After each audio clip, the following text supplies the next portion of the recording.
for the home is recorded on 2 separate tracks, each one giving special emphasis to certain sections of the orchestra, as heard from those positions. Now, when played back simultaneously on 2 separate systems, the sounds are blended together to achieve a new dimension in sound, impossible to obtain in a monaural recording.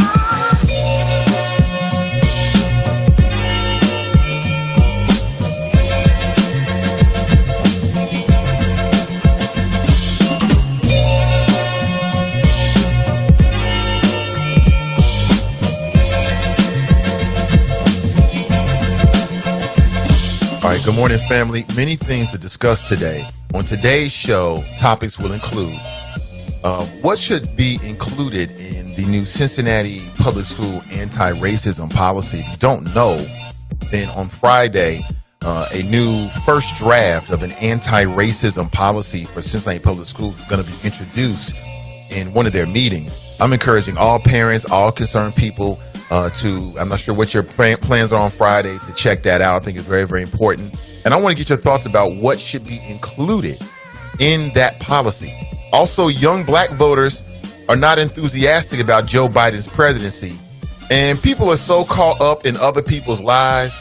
This threesome, no pun intended, between August Alsina, Will Smith, and Jada Pinkett Smith, I have to give you some sober thoughts, okay?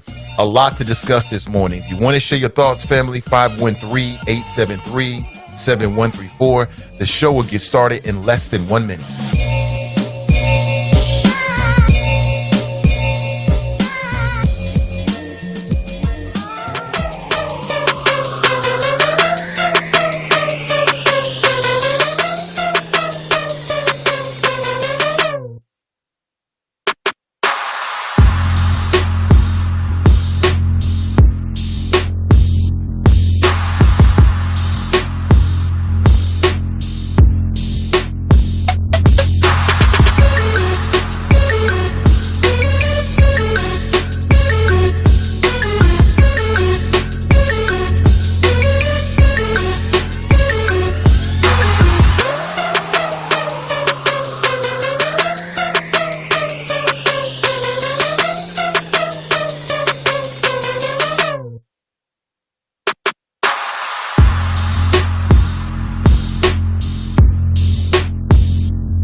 All right, good morning, family.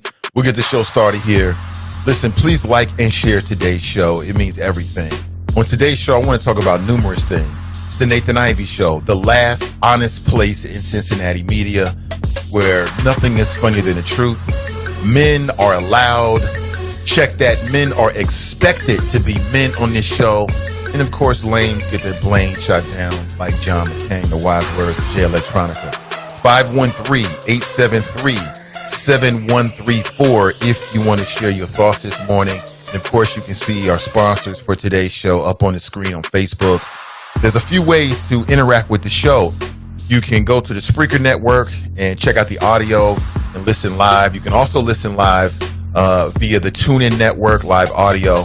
And we're on Facebook as well, and also on YouTube, The Nathan Ivey Show. So depending on, what your pleasure is and how you like to get down, you can interact with the show in a variety of different ways. Again, 513-873-7134. Also, I'm just so pleased to see that around the country, more and more cities and states are adopting the idea that there should be laws to protect black people from the weaponization of our police. And there's an effort underway in the city of Cincinnati as well, a petition that has over 6,000 signatures to urge City Council to create legislation to protect black folks from, if you want to call them Karens and Darrens, or you want to call them, say, people that might recklessly and or callously or in a biased fashion try to use the police against non-white folks. And I'm urging City Council to put teeth in it And you can join that petition. It's circulating right now. Again, we'll get started in just a second. 513-873-7134. This is the Nathan Ivey Show, and let's get it started.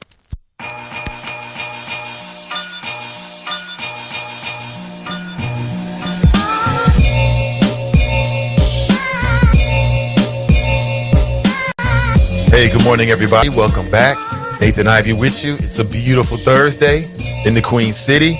I know I'm looking a little bit rough here. I'll take care of it maybe over the weekend. Hey, good morning to you. And thank you for being here. Hopefully we're not having any issues and you can actually hear the show up on Facebook. Thank you so much. Hey, what's up, Monique? Hey, good to see you. She writes, good morning, Nathan, everybody. Good morning, everybody. It's great to see you. A lot of things to talk about today. A lot of serious things to talk about. Maybe some not so serious things.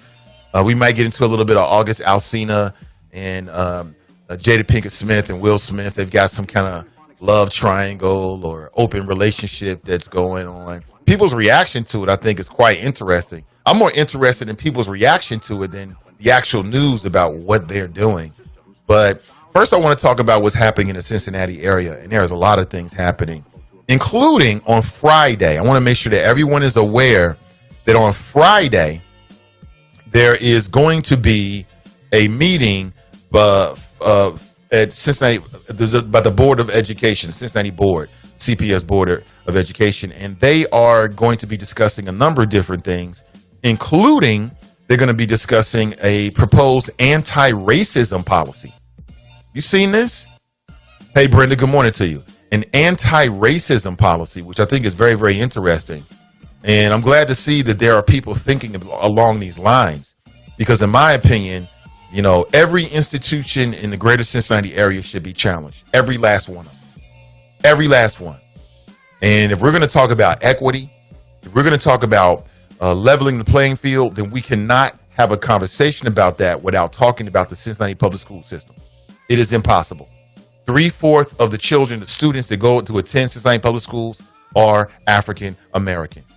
When we're talking about police brutality and we're talking about equity, we have to have a conversation about the institutions that are supposed to be educating our children.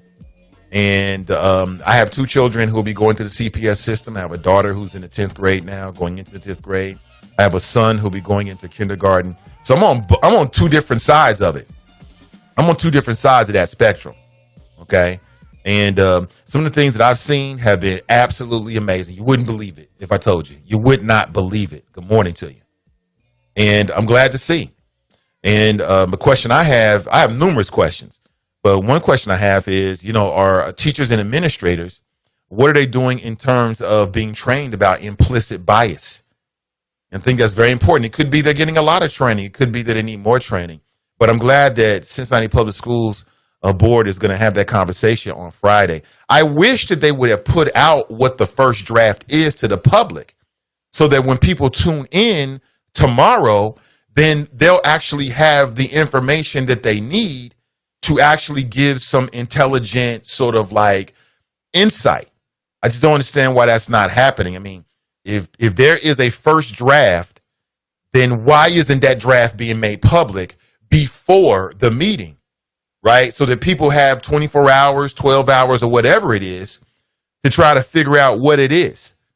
I was on Mike Morosky. He's a Cincinnati school board member. Hold on, let me put this on the screen here. I'm not sure how effective that's going to be. I'm not sure if you can actually see that or not. But that's what was put out on social media. I know it's like be a little bit difficult to see. It's a notice of a policy committee meeting. So they're going to have the policy committee meeting on Friday. And if you can see it, they've got like 6 points to the agenda, but the number 1 is proposed anti-racism policy. Really? What is that? What is the policy? Can we get the first draft? I mean, why isn't this being put out publicly? But maybe this is on Friday, they'll kick it off and then they'll have like a public comment kind of, you know, segment or portion, and then they'll come back and maybe have a second draft. But, you know, in light of all of this, I think it's fair to ask, like, what do you think should be in the CPS anti-racism policy? If you are a student, if you are a teacher, if you are an administrator, if you just care, I'd like to get your thoughts. I love to see, well, ever since even before that, I had some thoughts, but ever since then, I saw this within the last 24 hours. I've been thinking about it more and more and more. And I'd like to get your thoughts about it. 513-873-7134. We've been discussing Cincinnati Public Schools. We've been discussing some of the issues that they have, some of the successes that they have. But it seems like now is the time to get involved. Now is the time for your voice to be heard. So if you're someone like me who has shared your concerns before, don't be quiet.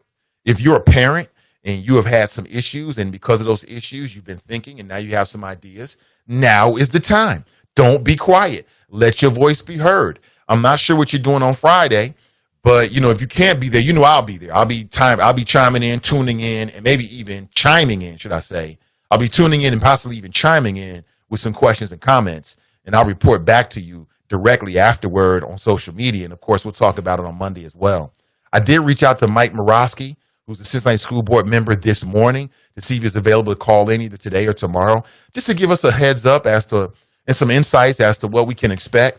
And then even more importantly, what can you do? How can you get involved in a positive way to make positive change for our children, for the future of the students that attend Cincinnati Public Schools? Now, I know there's some people out there that's going to get defensive. And if you're getting defensive, it means you're probably part of the problem. Like anybody who would get defensive about something like this is a part of the problem. But again, I'm just putting a call out to anyone who's concerned. Maybe you're a parent.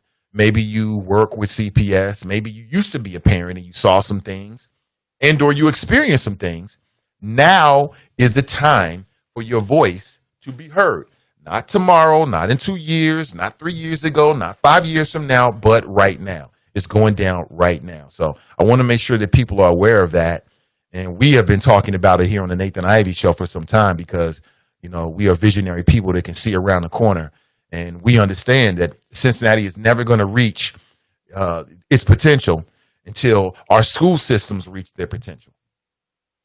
It's never going to happen. We will never become the city that everybody says they want Cincinnati to become if we don't have a school system that's creating equity for us. And if you think that that's already happening, okay, great. I mean, you're entitled to your opinion. I think otherwise. I think there's some room to grow, in my humble opinion. But again, what do you think? 513-873-7134 if you'd like to share your thoughts. Also, I want to remind you that if you haven't already signed it, sign the petition. It is circulating now. I'm going to put it back up on my Facebook page again. We have over 6,000 people who have signed this. And now I'm reading that other cities and also states around the country are working on similar efforts. I reached out to Cedric Denson to see if he is interested and see what's happening on the state level. Haven't heard back from Cedric. Cedric, if you're listening, please respond to my text message or my direct message. This is a very serious issue. And I am currently working with the member city council to see if we can make this happen here in the city of Cincinnati. And what are we talking about? We're talking about the phenomenon that we've seen around the country of people who will try to use the police against non-white people, calling the police on non-white people for frivolous reasons because of your bias or recklessly doing this. And I think that if we're serious about making the city of Cincinnati a place that we all want it to be, then we've got to put some teeth in these measures to make sure that we send a legal message with enforcement that we're not going to tolerate this. That if you do this in the city of Cincinnati limits, that there will be some serious consequences if in fact it's found out that you are recklessly or using the police in a very biased manner. Just because it happened to you doesn't mean it can't happen. All right. Doesn't mean that because it hasn't happened to you yet, doesn't mean it can't happen. And I'm all about prevention, being proactive. So let's be proactive. Sign the petition. I've already made city council members aware. And I'll let you know what the next steps will be. And in particular, if you have a personal story, I would love to connect with you. You can hit me with a DM, and I'd love to connect with you as we get to the next phases of what needs to happen here in the greater Cincinnati area. 513-873-7134. Everybody claims to love black folks. You want to protect Black Lives Matter? Okay, great. Let's see. Okay, now is the time. I take people by their word. If people say they care so much about us, they care about the black family, let's see. You know what I'm saying? Let's see. Same thing with CPS. Oh, you care about black students, you care about black families. Well, let's see what this anti-racism policy is going to be. And I just know with something like this, they're going to open it up so that, parents, I spelled that wrong there, should be included. Sorry about that. So that parents can be involved with this and have some interaction. Majestic writes, fix the title. I just saw that, Majestic. You saw right there. I will fix the title. Hold on, let me fix it right now. Yeah, I'm not perfect, brother. And then sometimes, I won't blame anything. I'll take the heat myself. There it is. Okay, so it's updated, but it's not going to update on this particular feed. Anybody join the feed, it'll be updated toward them. So we're going to have to deal with it, Majestic, for right now. But I did fix it. Thank you so much. Let me jump straight into the Chop Shop this morning and say what's up to the people that hold me down. I really appreciate you. And yeah, there we go. See, Tanika writes, good morning, Nate and the Choppers. Good morning to you, Tanika.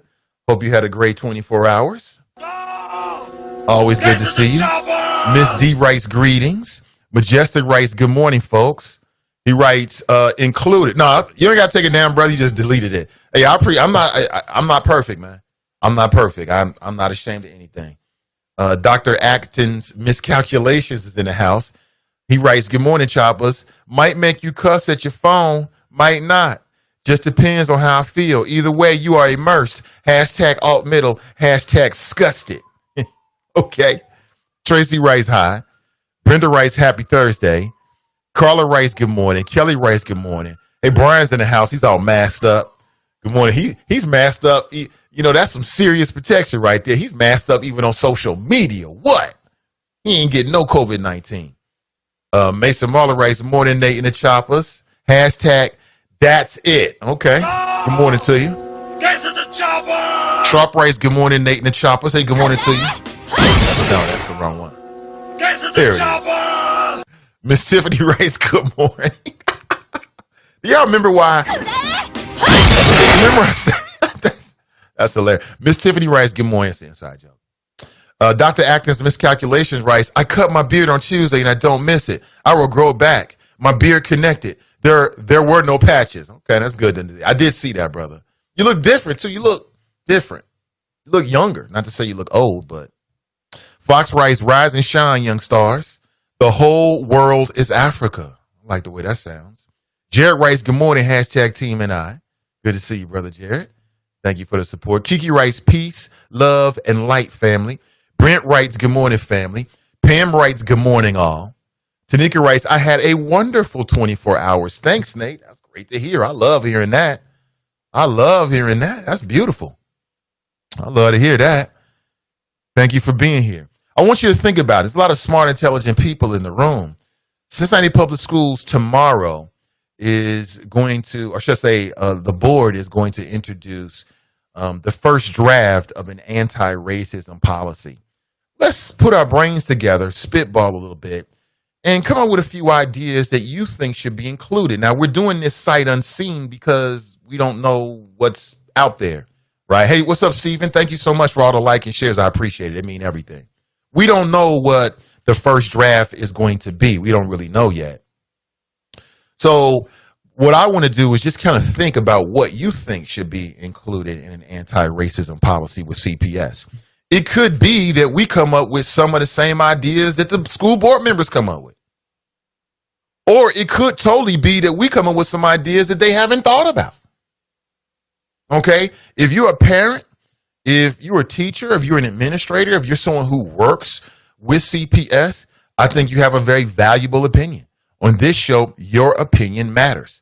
All I ask is that you open your mind before you open your mouth. Other than that, it's all good. We can agree, disagree. But on this show, your opinion matters. So give me what your opinion is. What do you think? What do you think? 513-873-7134. Let me see. Monique writes, good morning, Nate and everyone. Good morning to you. Brenda writes, good morning. Anthony writes, good morning. Tanika, this is all from Facebook. Tanika writes, good morning, Nate and y'all. She writes Nate and y'all. Jordan writes, Alcina knows he was supposed to keep hush about that. Yeah. Well, I would imagine that would be the cardinal rule, right? If you're doing something like that, then the cardinal rule is keep your mouth shut. But again, let's get to that next hour. I'll give you my thoughts about August Alsina and Will and Jada and open marriages next hour. Okay. Could be a fun topic. We'll get into a serious topic. You know, people are dating and mating and relating in different ways. Samantha writes, good morning, all. Good morning to you. Jordan writes, it appears that there is only one black person serving on the CPS anti-racism committee. Well, I'll say it again. It's a call out to any conscious brothers out there. We need a black male on Cincinnati, at least one. People don't believe in quotas and stuff like that, but to me, it is unthinkable, unconscionable, unproductive, not efficient to have a black male, conscious black male voice on the Cincinnati Public Schools. And 3/4, that's 75% of the students are black. Let that sink in. You're talking about taxation without representation. Now, I mean, who's to blame for this? I mean, it is what it is. You know, I mean, at this point, I mean, you got to have qualified people that run for those positions and then actually get elected. I'm not putting blame on anybody. I'm just saying that to me, it's startling. It's startling. And I think there's a huge necessity for it. You know, I remember talking with Dwight Tillery last year, you know, and the Center for Closing the Health Gap was doing some community engagement that I was involved with. It's a great program. And he was talking about that even back then. That was before the election. And I'm not sure who those individuals are, but it's a call out to you. I mean, conscious people that are going to actually go on the Cincinnati School Board and shake things up and get things done and not be afraid to only be a one-term candidate, a one-term, you know, serve one term. You know, it may take that. But again, I'm not sure if there's anybody to blame there. I'm just saying that's just the reality of it. I think it's a problem. To me, I think it's a problem. What do you think? 513-873-7134. It appeared only one black person. Well, how many black people are on the school board right now? Okay, you got Pam Bowers and you got Carolyn Jones.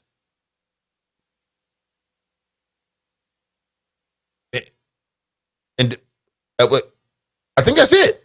Hold on, let me go to see the Cincinnati School Board right now. I believe that's it. And again, I mean, who's to blame for this? The community. It's the community. I mean, who else are we going to blame? You know, we should get behind and support qualified candidates of color that represent us. 1, 2, 3, 4, 5. 1, 2, 3, 4. Okay, let me put this on the screen here. I want you to check this out so you have an understanding of who your school board is.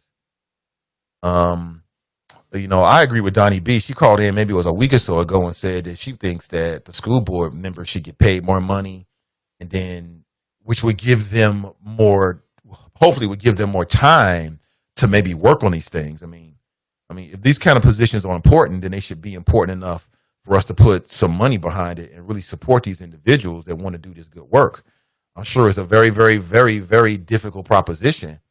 At the same time, though, I mean, somebody's got to do it, and we need people that's going to do it right. So here is your school board right now. So who are we going? We got Carolyn Jones. She is African American. Ryan Messer, Melanie Bates. There was a big conversation about Melanie Bates during the last election. Eve Bolton, Pamela Bowers, Ben Lindy, Mike Morosky. 1, 2, 3, 4, 5, 6, 7. 1, 2, 4, 5, 7. And there's your school board right there. Okay, so you know you got 2 African Americans, 2 females. Everyone else is non-black. In fact, they all seem to be European American. You know, it is what it is. Who do I blame? I blame the community. I blame us for not getting behind and backing qualified candidates. That's who I blame. But if you only got 2 black members of the Cincinnati Board of Education and you've got an anti-racism committee, I mean, I would expect for them both to be on that, to have that. And why aren't they? Is that just like a logistical thing? Or, you know, maybe somebody out there who's got more insight can give us an idea of what's going on there. 513-873-7134. If you'd like to share your thoughts this morning, I'd love to hear them. Daryl writes, hey, what's up? Hey, what's up, Charles? Good to see you, man. He writes, Grand Risings, Nathan and the Choppers. Get to the chopper! I see Ron Hummer's in the house. What's up, brother? He writes, good morning. They need to include African identity studies, the loss and lack of knowledge to our identity, and the role we play in the world eliminates strong cultural placement. Okay. Yeah, my question to you again is, on Friday, it appears that the first draft of anti-racism policy is going to be introduced with the Cincinnati School Board. My question is, without seeing the first draft at all, is what do you think should be included? Now, we've been complaining, we've been criticizing CPS, we've been talking about they need anti-racism policy. Here's the time. Now is the time. So I want to hear your opinion about what your ideas is or are. And the reason why is because perhaps we can introduce them to CPS. They can't come up with all the ideas. I'm not sure how many members of the school board actually have children that attend Cincinnati public schools. And then the next subset is how many Cincinnati school board members who have children that attend a Cincinnati public school have had to deal with what they think is racism or implicit bias. See, that's the next subset. It's a whole bunch of different groups here. And I want to hear from everybody, especially the people in that last group, because you're the ones who the policy is targeted for. So we want to hear, and they should want to hear, what your opinion is about what the policies should be. One idea across the board is I think there needs to be a CPS Parent Bill of Rights. You know, as a parent, you should know what to expect when you have issues, unforeseen issues out of your control, out of your hands, that relates to your students. And there should be a Bill of Rights in which this is dealt with. And it seems like it's too much, it's just too much in the hands of administrators, in my opinion, right now, without any real documentation. Okay. That's the other thing I would suggest. Documentation. Like, what are the numbers? Like, when kids are disciplined, when kids are sent to the office, what teachers do what the most? What is the policy in terms of how students should be disciplined per the actions? Is it just whatever they feel, or we make it up as we go along? Like, exactly what is it? What are the rules? What is the policy? As a parent, what should I expect? As a parent, what if you're dealing with administrators that are completely obstinate and they just completely blow you off? What do you do? Who do you call? And before you say, well, you go to CPS website and they got a number there, please stop. Have you tried that before? I've talked with parents and they don't get any response whatsoever. So who do you talk to? What is the policy? What is the hierarchy? There's a lot of questions right there. I mean, just a few ideas off the top of the head. But again, I'm much more concerned with your ideas. Hey, Saran, good morning to you. Love that name. Good morning to you. Good to see you. Bill writes, in California, State Rep filed a law called the Karen Act. I did see that. And, I'm paying close attention to it. Again, I proposed something very similar here in the city of Cincinnati. And as I said, if you haven't signed the petition, please sign it.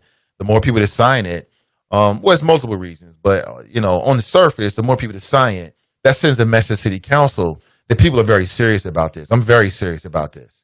There's multiple ways to get involved. This is one way I think that we can get involved and do something that can have a real impact and perhaps prevent in the future the weaponization of the police against black families, non-white folks, Karens and Darrens, or straight up racists that might want to make a phone call and trying to, induce some kind of panic or some kind of violent encounter between you, your family members, and members of law enforcement. Number one, the black family don't need that. And number two, law enforcement officials don't need that.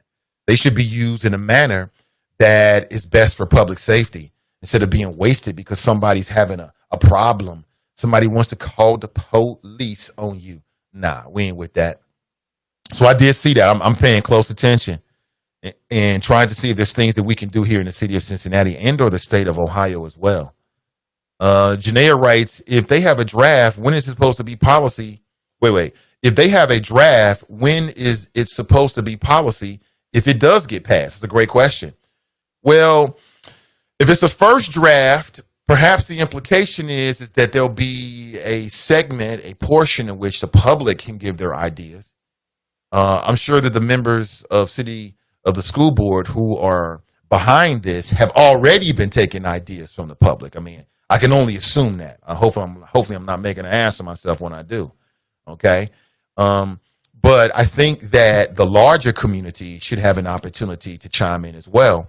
And then hopefully the school board members are open to, ideas, even if it's ideas that challenge the paradigm, which I think is what we need, and maybe even challenge the various members of the school board as well. As I said, I love that direction. I think this is a righteous conversation. I'll reiterate what I said before. Cincinnati will never achieve its goals until we help Cincinnati Public Schools be the very best that they can be. That's the spirit in which I have these conversations. That's the spirit in which, I bring this energy. It's about making sure that we have the very best public school system. And implicit bias is real. It's real within CPS. It's real. And, the superintendent may not want to talk about it. And, principals may not want to talk about it. They may want to put their head in the sand and act like everything's cool at their school. But the reality is, and again, I don't have S-site at every school, but I've talked with some parents. I'm here to tell you that it's real out there. It's real. And so what do you do if you're a parent? What do you do if you're a concerned adult? What do you do if you're a concerned teacher? I've talked with teachers who never want to go on record because of obvious reasons. They're afraid of retaliation, as if CPS is some kind of mafioso organization you might be retaliated against. The hell is this? Goodfellas? Come on now. See, Alicia writes, how come I can't see my comments on Spreaker? I do not know. Brother Forte is in the house. He writes, good morning, Chop. We'll say good morning to you, Brother Forte. Get to the chopper! Stephen writes, we fight the same thing with my group and the school prison pipeline. You right. Good morning to you. Good to see everybody. Kendra writes, Black history would have to be taught from a global standpoint. You can keep pushing slavery. Science class would talk about Black inventors. Math would include our skills as architects and astronomy. You have to discuss us in English literature. Think library rated in Mali, not just Langston Hughes teaches how empire thinking in Europe robbed the world and discredited tribes. Hold on. I want to get it all in, Kendra. The world and discredited tribes, nations of their accomplishments, destruction of white to mean Anglo-Saxon, Slavs, Gypsies, etc., and why it was made white to lessen darker folks' value. Damn. I think I understand. I think I agree. Good morning to you. Crystal's in the house. Always good to see you, Crystal. Good morning to you. Terry writes, we have to take the election of school board members more seriously. You are absolutely right. 100%. And there are people in the community that are doing just that. I support all efforts. Absolutely. Daryl writes, Nathan, when you have a moment, check this out. Yeah, I did see that. I'm very aware of it. It's called the Karen Act. And essentially, it's very similar to, what's being proposed here, what I'm proposing here in the city of Cincinnati. I will put that up on the screen. Thank you for sharing. I did see that. Nadia writes, good morning. Hey, good to see you, Nadia, as always. Daniel's in the house. He writes, good morning. Good to see you, Daniel. Danita writes, the rules and policies are in the student code of conduct. Discipline is broken down to 3 categories of possible consequences with each category. Really? Okay.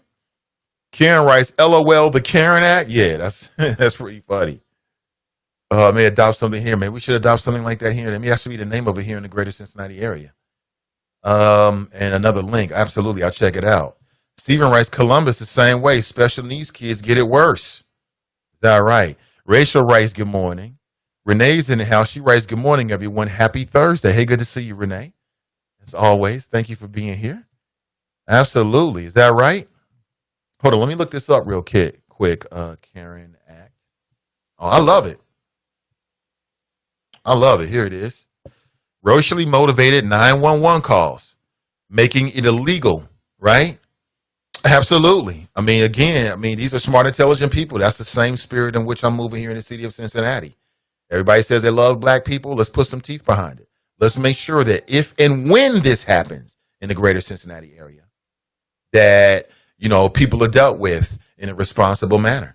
Okay. There's a movement here in Cincinnati already. There's a petition already circulating. If you haven't signed it, please do.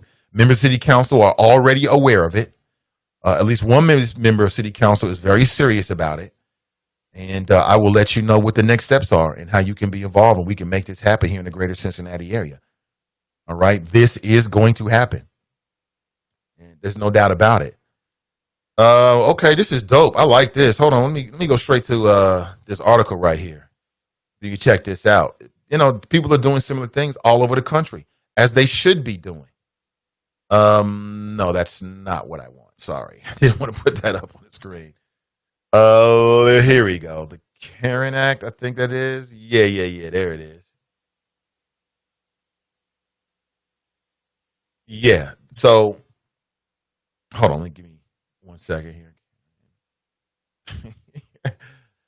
Yeah, San Francisco, they're doing it. Grand Rapids, they're doing it. Let me see what else. There's a lengthy article here. I love it. Now, you know what's funny is we got 6,000 signatures for this. Local media don't want to talk about it. I don't understand. I know they're aware of it. Why are they not reporting on the efforts that are being made here in the greater Cincinnati area? I don't know. I don't know. I'll redouble my efforts to make sure they understand that people in the greater Cincinnati area are working in a very similar fashion as well. And we'll see what happens. I'll let you know. Hold on. Let me see here. Yeah. Cincinnati is a part of this as well. Let me see. San Francisco. Look at this. I love it. Yeah. Inspired by this woman.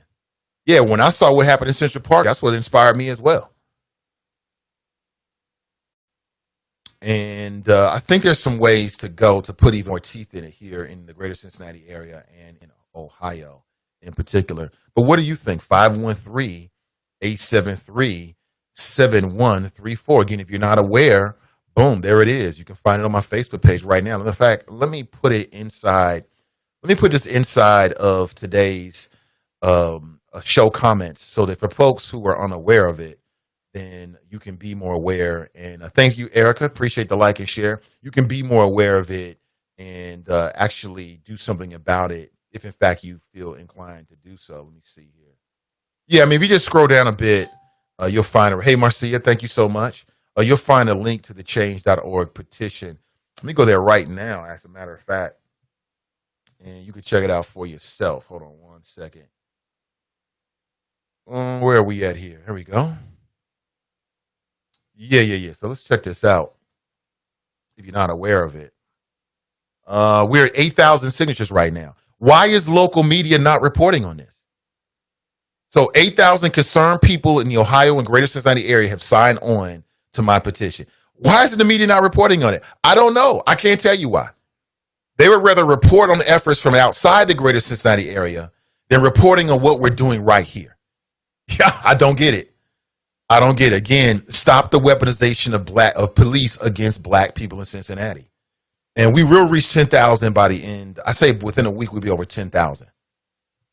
Now, I ain't criticizing nobody. I'm not here to do anything but help the black family. But I don't know. I see reporting on other efforts that have far less signatures and far less support. I don't get it. I don't understand it. Let your city council members know how you feel about this. Let them know. So we're at 8,000 signatures now, and we will reach 10,000. That's 8,000 people who believe that the black family should be protected in the greater Cincinnati area. Why is local media not reporting on this? You have to let them know. You have to call them and ask them yourself. I don't know. It's not going to start my efforts. It's not going to stop our efforts. You know what I'm saying? Because our efforts are about the black family 100%. But what do you think? 513-873-7134. If you like to share your thoughts this morning, I love to hear them. Sister Iris is in the house. She writes, "Good morning, great people." Hey, good to see you. As always, good morning to you. Please like and share today's show. It means everything. Good morning to you. What do you think? The choppers are already on board. I appreciate it. Let me go back to the chop shot here. Street Fighter. Yeah, that was inspired by Donnie B about a year and a half. Maybe that was like 2 years ago, actually. Majestic writes, "These immature chatterboxes aren't capable of shutting their freaking mouths." I don't know what he's talking about. James writes, "What's up? Good morning." Hey, good to see you, James. Good to see you. Tracy writes, "Why is the community to blame when you can only get 2 black men to run?" Well, the community is to blame because we had a black man that ran last time. His name was O.Z. Davis. And I know he was a write-in candidate, but I mean, still, there was another black man that ran as well. And he didn't want. So what I'm saying is, Tracy, I mean, if you're the kind of person who you think that we need conscious black men to be on the school board, we had a couple that was running. And apparently they didn't get enough votes. So that's what I mean. It's up to us to cultivate, promote, and vote on these candidates if we want that kind of representation on CPS. Who else are we going to blame? I can't blame the current members of the school board. I can't blame CPS. I can't blame the media. I got to blame the community. We're the people that vote on these individuals. So, if we feel as if we need a black male representation, we had 2 black males that was running. There was 2 black men that was running for the last Cincinnati school board, if in fact that's a very serious criteria for you. So that's what I mean by that. I mean, Tracy, I got to put the onus back on the community. You know what I'm saying? That's how I feel about it. Sharp writes, I think school board members should be alumni of CPS or formal faculty. I like the alumni part. I like that part because, you come up in the system. Former faculty, I think that might be too restrictive. That's my thoughts about it, but I'm open to all. Tracy writes facts on Sharp. Okay. Sharp writes too many outsiders on the CPS school board. Okay, I'm with you. I'm with you on that. Jared writes, where do I sign the Karen petition? I'll put a link inside. It's on my Facebook page right now. I'm going to share it again. So it's the most recent thing on my Facebook page. And people can sign the petition this morning. Again, we're at 8,000 signatures. That's 8,000 concerned potential voters who believe the city council should do this. And I'm confident that it will happen. Mike Jones writes, good morning, Choppers. What's up, Mike? Good morning to you. Get to the chopper! Absolutely. Sister V's in the house. She writes, Hotep, beautiful people. Matter of fact, let me put this up on the screen so you can actually read along with the comments. And I'm not talking to myself. There it is. Good morning to you. Let me see if I can blow this up a little bit so you can read it. There it is. A little bit better, I think. Let me check it out. Yeah. We good. We golden. Good morning. I love the fact that on Spreaker I can see these avatars, just like you can see on Facebook. I love that. Mrs. Love Being Black writes, good morning, fellow beautiful smart choppers. Good morning to you. Jared Rice found it. Great. Absolutely. Please sign the petition and send a message to City Council that we are serious about this. And I'm confident that we will reach 10,000 signatures within the next week. I'm very confident. And for folks who are like, well, I didn't know about the petition. Okay, well, let me show you. It's on change.org right now.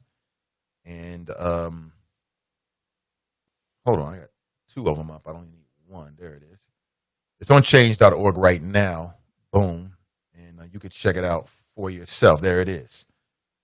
There it is. Sign the petition. Send the message. This is going to happen. I feel very confident in that. I feel very confident City Council will pass measures to put teeth behind this. So that if you are Karen or Darren, and again, not to be disrespectful, but that's the nomenclature of the day, and you decide that you want to try to weaponize the Cincinnati Police Department against non-white people, that if it is found that you did this in a reckless and or racially biased fashion, that you're going to have some consequences. And hopefully some financial consequences as well. Again, I will let you know. I am working with a member of City Council, and I will let you know what the next steps are if you're interested. This is very serious. You can be involved and not be involved. You can like it, not being like it. It makes no difference to me.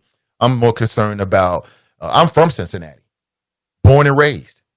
My family is in Cincinnati. My children are in Cincinnati. My wife is in Cincinnati. My business is in Cincinnati. My show is in Cincinnati. And I want to make sure that Cincinnati is an oasis, a safe space for people that look like me. Simple as that. Nothing more. So please sign the petition if you have not already signed it. And if you have signed it, share it. If you have signed it, share it. Encourage your friends to sign the petition. How could you ever be against this? How could you ever be against a measure like this? If you love black people. And right now everybody says they love black people, don't they? Well, prove it. Prove it. You love black people. Same thing with City Council. You love black people? Prove it. Make this happen. 513-873-7134 if you'd like to share your thoughts this morning. Again, I'd love to hear them. Back to your chat. Let's get back into it here. Yeah, good to see you, Mrs. Love Being Black. Christy writes, this is a great concern for black families everywhere, not just Cincinnati. I applaud your efforts and outcomes. Keep pushing, my brother. Absolutely. Absolutely. Nadia writes, it's deeper than just getting black people on board. If racists are in the schools as teachers, principals, and other administrators, what difference does the board make? The board sets the policy, Nadia. That's what I think. The board sets the policy. How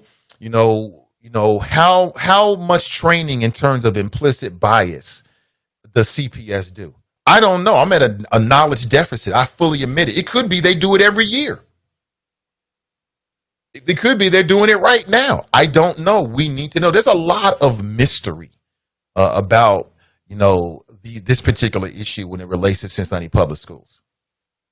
What I would say is much like with the police. See, if we're talking about the school to prison pipeline, then that means we have to understand that there are similarities between the relationship between black folks and law enforcement and black folks in school rules enforcement.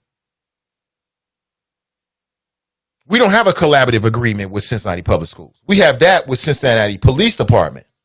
In terms of documentation, to what level of documentation does Cincinnati Public Schools currently do in terms of when a child is being disciplined, when a child is being referred to the school, to the principal, when a child is being, kicked out of a school, the classroom? On what level of documentation is actually happening? Like if I ask for those numbers for a particular school right now, is that readily available?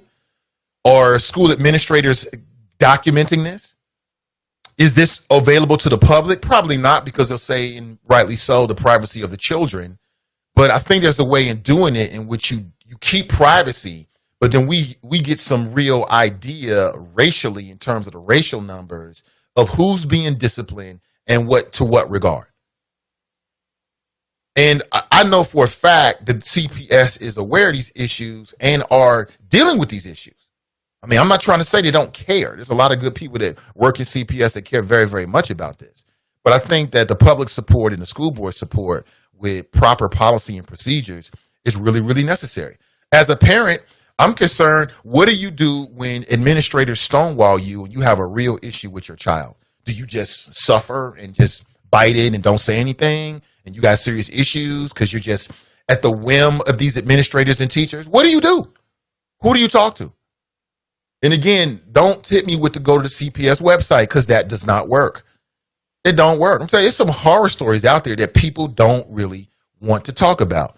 And there's a lot of parents who are afraid to say what I'm saying right now because they're afraid of retaliation. Like CPS is the mafia. Like it's the mob. Like, oh boy, you spoke with the they're gonna get you. Like, we're talking about a school system. What? And there's nobody out there that can contradict what I'm saying and tell me that I'm lying. I speak the truth. So if CPS and the board is going to address that with policy and procedures, great. That's why they were elected. They should. They should combine forces with all the good people that work at CPS. And I'll say it again. I know a lot of good people that work with CPS. I used to work as a partner with CPS. I used to work in a building. I'm telling you firsthand, there's people that live and die with the work that they do for our children. Like, they mean it. They love it. And they go overboard. You got folks out there that spend their time and resources beyond the call of duty for our students. They should be applauded. I'm not talking about them. I'm talking about the others. I'm talking about some of the horror stories that I've heard from black and white families. I'm telling you, it's a damn shame out there. It really is. And not everybody has the courage to speak up. It is. But what I would say is that if you're someone who feels as if there's some room for growth with CPS in this area, then now is the time. Be a part of that call that they're going to do, or that Zoom. It's not Zoom. They're using, I think, Blue Jeans, something like that. Never heard of it before CPS started using it. But it's kind of like Zoom. Then plug into the conversation tomorrow. Chime in. Send your school board member an email. Send them an email with your concerns. At the very least, they should be reading the emails and processing the information It doesn't mean they're going to 100% move on whatever you're saying to them, but they should be aware of it. Make them aware of it. You know what I'm saying? Make them aware of it. Hit them up on Facebook or social media. That's why they have social media. That's why they're on Facebook. Hit them up and, send a message to them and see if you get a response. I mean, you ain't got to be nasty because nobody's going to respond to nastiness, but in a very polite and I would say very firm and, business-like fashion, let them know what your issues are. They're human beings. They'll interact. They'll communicate with you, hopefully. And if they don't, let us know about it. TNT's in the house. What's up, TNT? Where's my mask at? Taylor, get your tailor-made face mask, CTNT. She's doing incredible work, black-owned business. Hit her up. She'll even make sure that it gets to you and your family. And you can get your tailor-made face mask. I got a bunch of them. I've been rocking them with a smile on my face. Thank you so much, TNT. See her tailor-made and get your face mask. Charles writes, teachers aren't equipped to be social workers, therapists, psychologists, and the like. Not living in the community is a huge part of the problem. Maybe they should mandate CPS teachers live in the city. I'm down with that. Yeah, I'm down. I like that idea. I'm all about that. I think that I feel the same way. Yesterday, we got a chance to speak with, if you missed yesterday's show, we had two great interviews. One with a candidate for the Hamilton County Sheriff. And as you're making your decision, you should take in as much information as possible. You should listen to all the interviews and try to figure out who's the best candidate for you. And we also got a chance to speak with Dave Zirin. We talked about sports and politics. If you're into that, check out that show. The conversation with Dave started at 9:30. So that's about 90 minutes into the show. And then the conversation with Charmaine McGuffey started at 8:30. So that was about 30 minutes approximately into yesterday's show. Check it out and share it if you're into it. But yeah, yesterday we're talking with Charmaine McGuffey, and she agreed. I mean, I think that if you're a person with any kind of responsibility and sway and purview and power, then, whether it be in the schools, the sheriffs, whatever, sheriff deputies, I think you should live in Hamilton County if you're a Hamilton County sheriff deputy. That's just me. I think maybe back in the day it was kind of difficult trying to find, qualified candidates, but there's enough people in Hamilton County to mandate that. And I think that what you're going to get people that are going to move a little differently in their job. When you live in a certain locale and then you got some kind of power and purview and responsibility, you're going to move a little differently because you're talking about where you live. And where you live is always going to be more important to you than where you don't live. It's just across the board. And I say the same thing with CPS teachers. I don't know how feasible that is, but in a perfect scenario, yeah. Yeah, some teachers that my daughter had a teacher many years ago back in elementary school that lived in Indiana. Now, does that mean that she didn't care about, the Cincinnati public schools and she didn't care about the students? Not per se, no. That doesn't mean that. I'm not trying to say that. I'm just saying that she would care more if she lived in Cincinnati. It just makes sense. It's just amen. It just makes sense. So my question to you is tomorrow, Cincinnati Public Schools, the school board is going to have a policy meeting that is going to be open to the public. They're inviting people to chime in and to listen in, right? And number one on their list is an anti-racism policy, a set of ideas to address racism. My question to you is, what do you think should be a part of the CPS anti-racism policy? That is my question to you this morning. Now, I haven't seen a draft. I'm not sure if a draft is available this morning, but we don't need a draft. We're just spitballing. We're smart, intelligent people just coming up with ideas. We might stumble upon some ideas that the school board actually has either already thought about, so great minds think alike, or perhaps they haven't thought about yet. That is totally possible. That's the whole reason why they're doing this. So I'm not the kind of person that criticizes without trying to get involved in a positive manner. Here's a way that we can get involved in a positive manner and do something that could have a huge impact on the lives of our students, which is the future. All right, let's go to the phones and say good morning. Good morning and welcome to the show. Good morning, Nathan. How are you today? I'm doing great. Who am I speaking with? This is Donita. Hey, Donita. Welcome to the show. I just wanted to say I think that it could start on a school-by-school basis. If parents were to get involved in their child's school, then it's going to trickle down to every school. So every month, each school has to do a report of their discipline. They used to be called positive school intervention, but they changed the name a lot. But anyway, this committee, and it's made up of an administrator and teachers, they are supposed to get together and look at the data. They look at it by grade level. They look at it male and female. What are the kids what do they get in trouble for? Meaning, what category did it fall into? And what was the disposition, the consequence? So then if parents would go to their LSDMC meeting and ask to see those, go every month. I want to see what the PBIS committee had. You're going to see the data each month. And if it is swinging one way or the other, then you're not waiting to the end of the school year, or you're not waiting even till semester time. You're going to see it each month and see those patterns. And you can even see, if Donita is a teacher who is constantly throwing kids out, you're going to see that because you can see which teachers are issuing, sending kids to the office. So the data is there. People just need to access it. Is it broken down by race as well? That I don't remember, but that wouldn't be hard to do. I do know that the report does not list names. So you can't, so it's not a privacy issue because there are no names on the reports that they're looking at. And that's why and even for the teachers, because, if you're a teacher if you're a teacher, you don't need to necessarily know what is going on with every kid. So the teachers don't even see names, which is a good thing. Because, if you're a teacher that's targeting, you may start targeting that kid. So the teachers don't even see the names. They just see grade level, what the kid did and what their disposition was.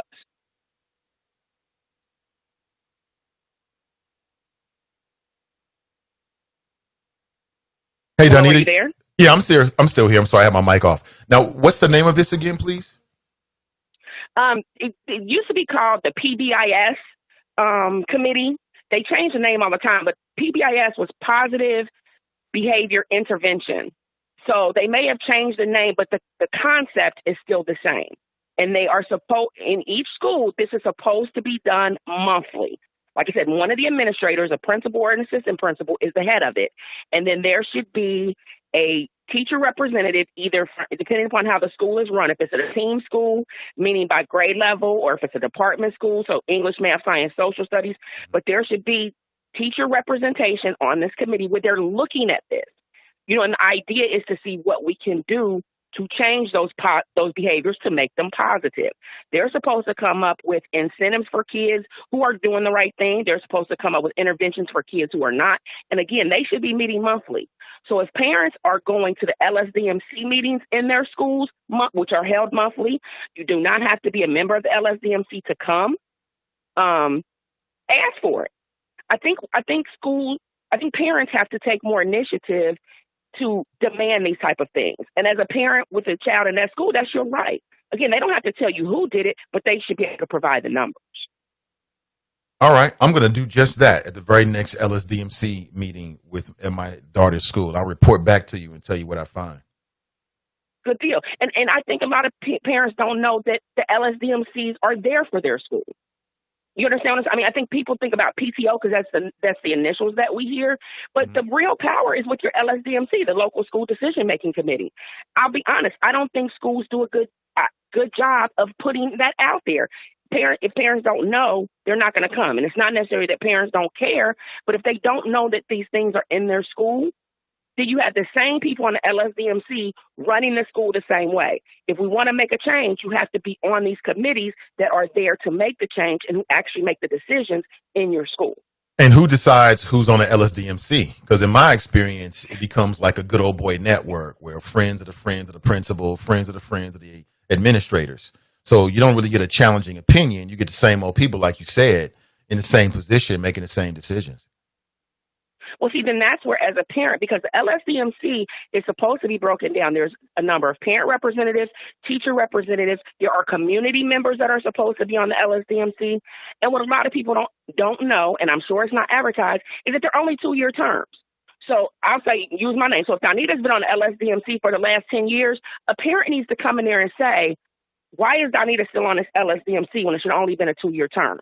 When is the seat going to be open for an election so that we can get her off. And not that I'm doing a bad job, but I just don't need to be sitting in that seat for 10 years. You know what I mean? Yeah, I agree. But I don't think that parents know the true makeup of how this is supposed to look.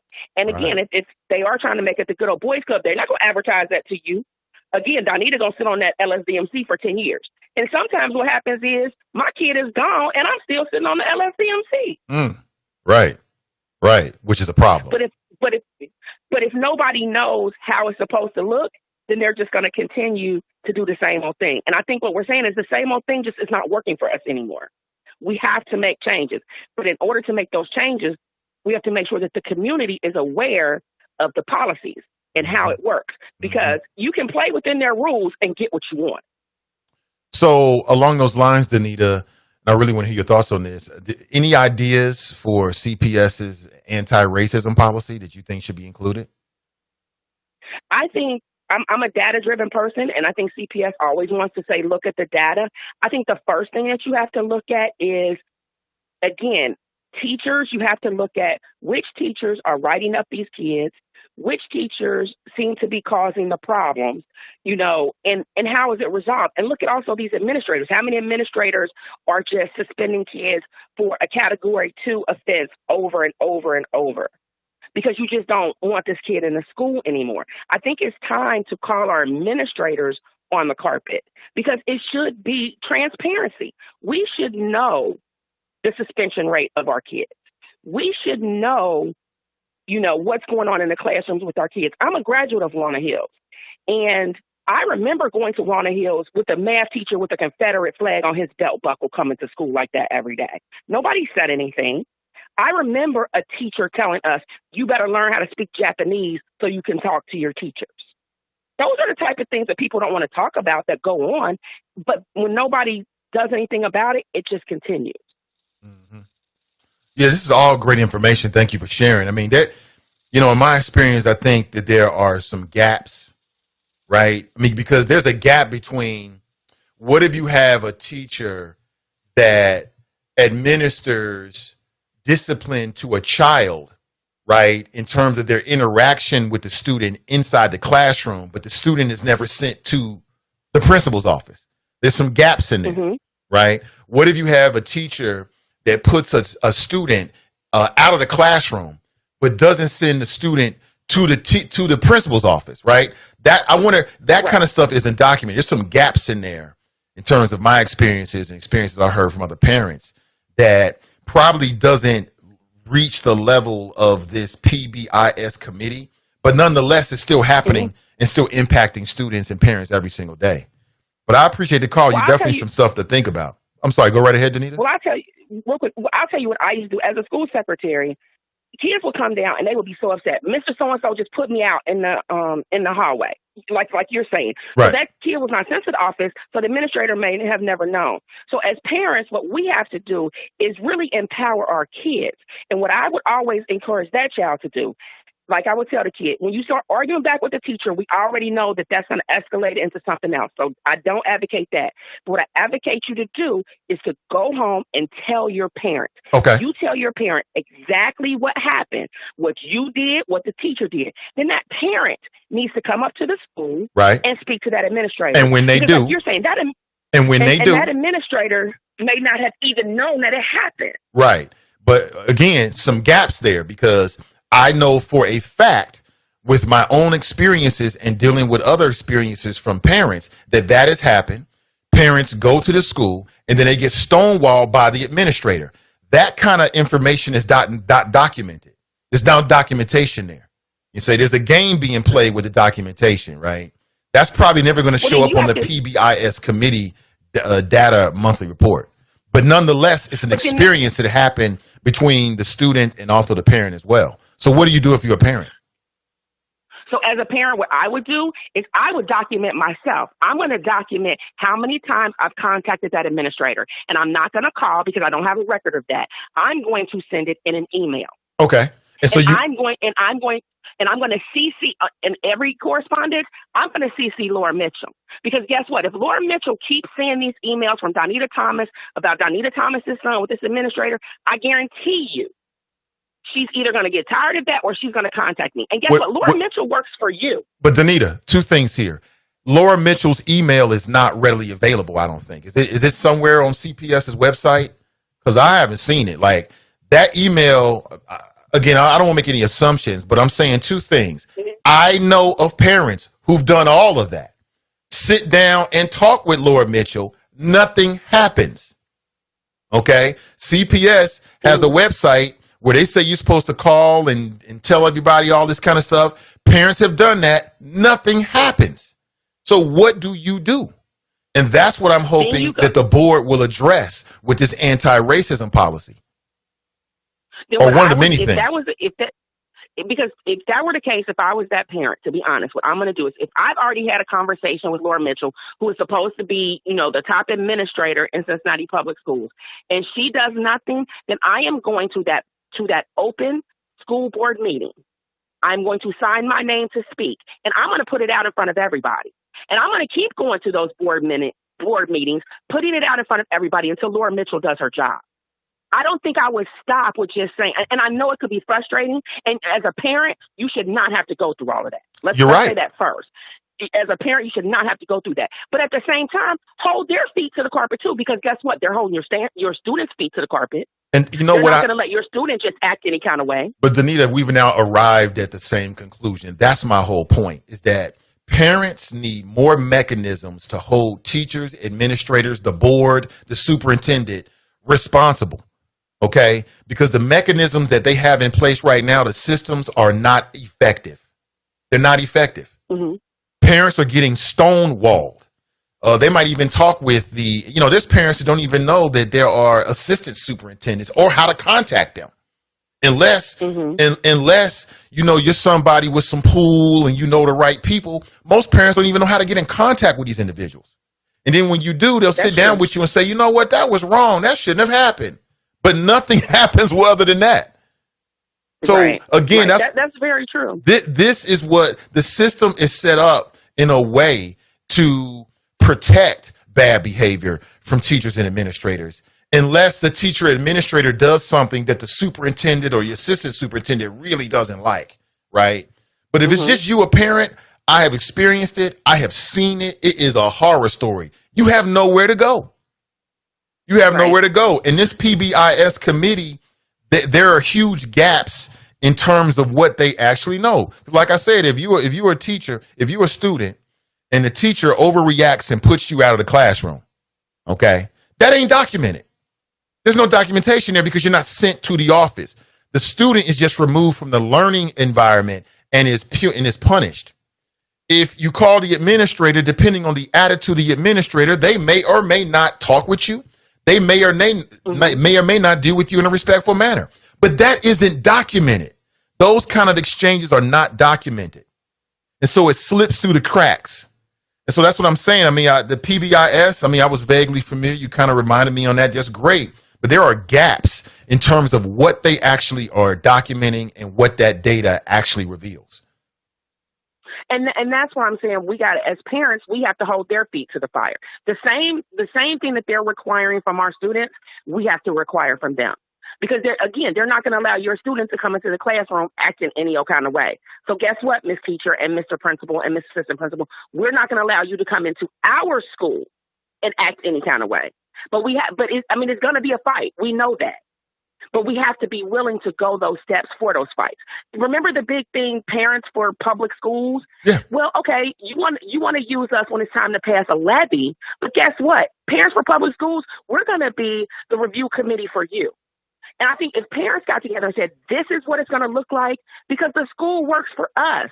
You're begging for us to send our kids to you, not to send them to private and charter schools. Well, if you want our kids to stay enrolled here, this is what we require from you. And I think parents have to make those demands.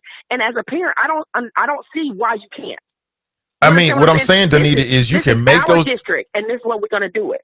That sounds good. You're right. I believe the same thing you're saying, that they supposed to work for us.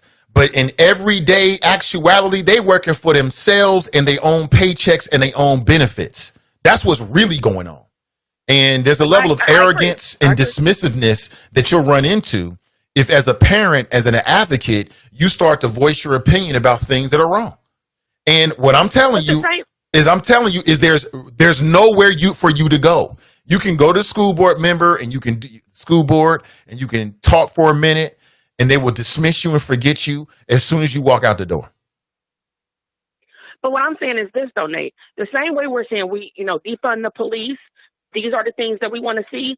That same attitude and that same enthusiasm needs to be with our school board as well. I agree. Because we are the citizens of Cincinnati. You work for us. We don't work for you. And your job is to educate our children. So, Mr. Mike Morawski, you want my vote next year for school board? These are the things that I need to see. Miss Carolyn Jones, you want my vote next year for school board? These are the things that I need to see.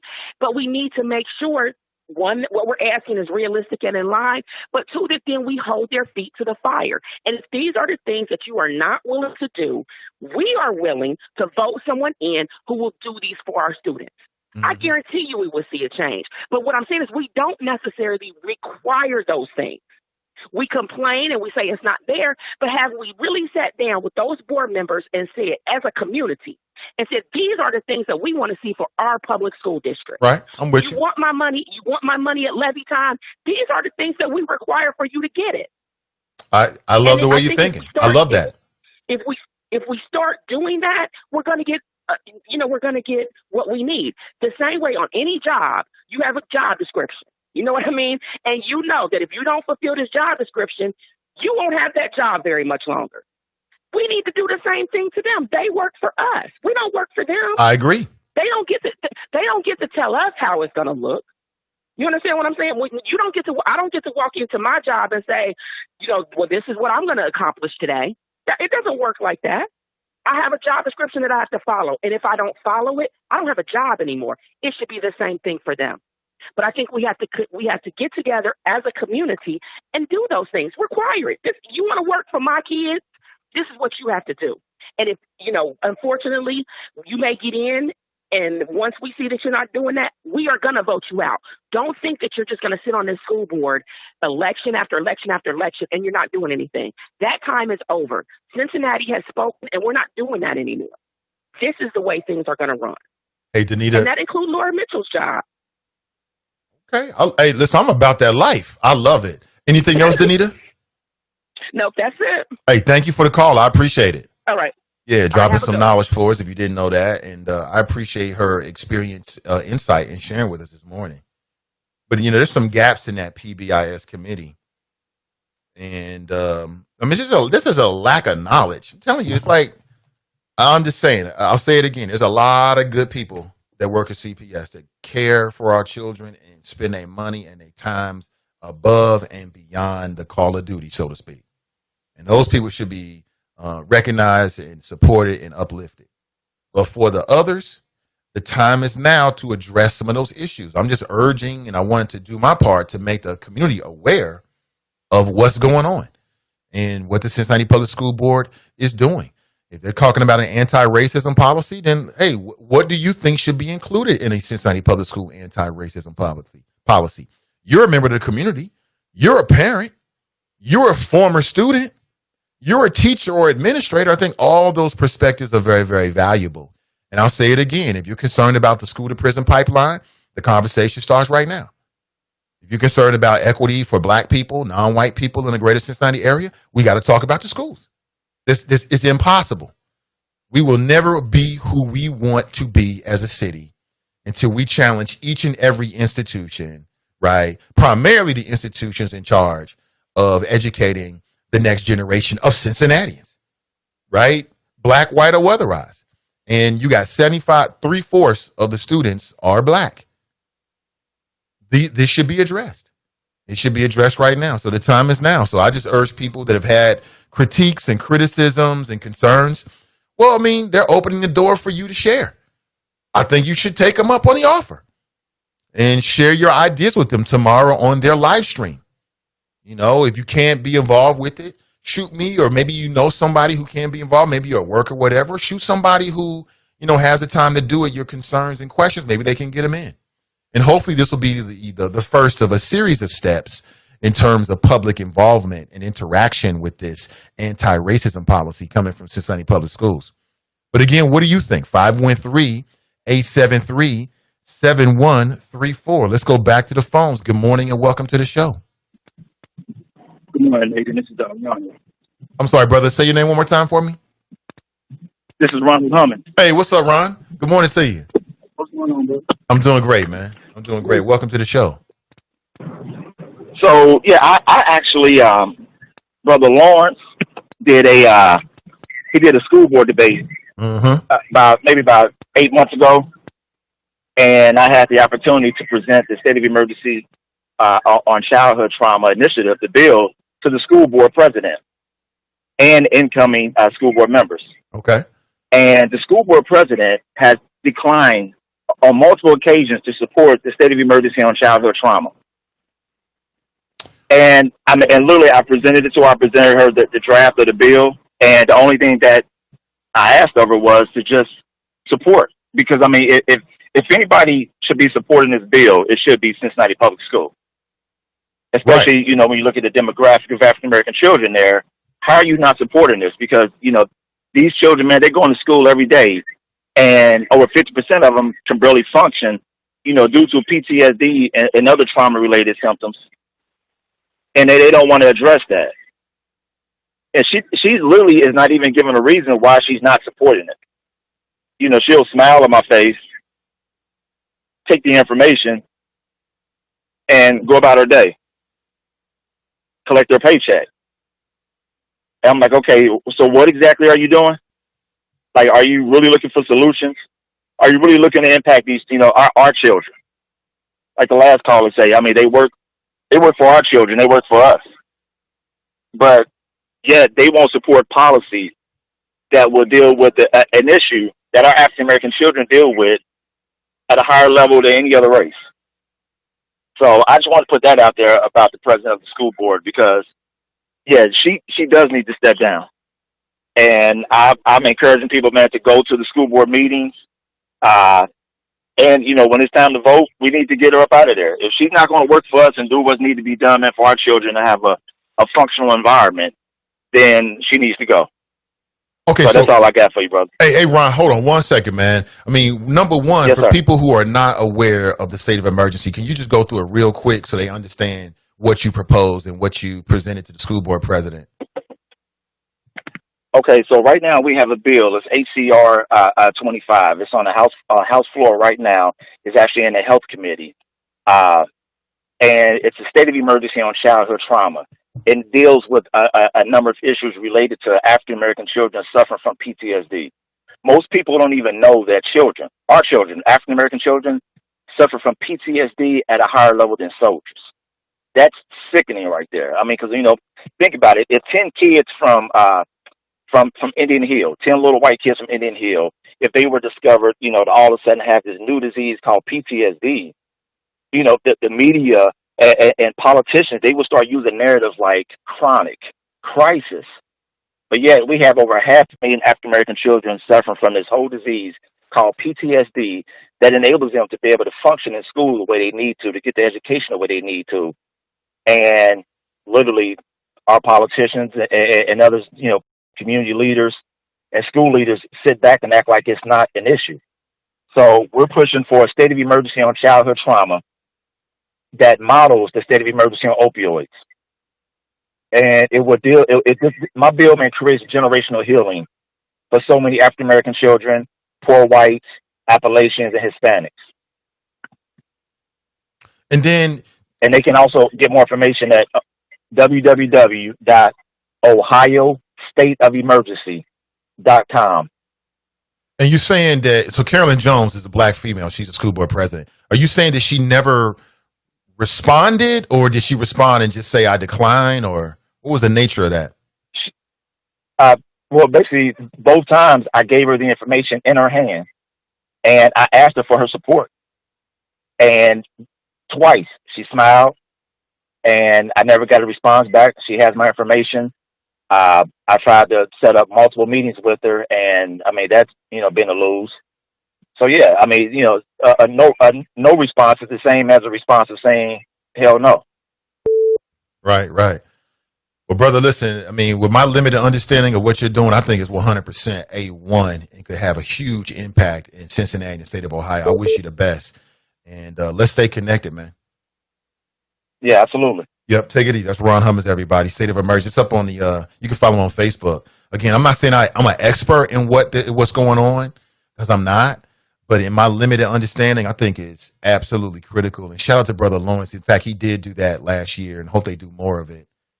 And I think it's necessary. I think it's 100% necessary. I mean, like I said, there's some brothers out here that know what time it is, and they out here trying to make positive change, and I support them 100% in those endeavors.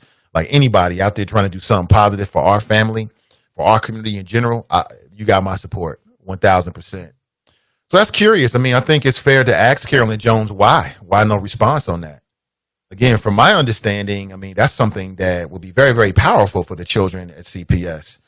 Children all over the state of Ohio, but, everybody's got a different agenda and a different perspective. So, next year they're going to have school boards, the school board again next year.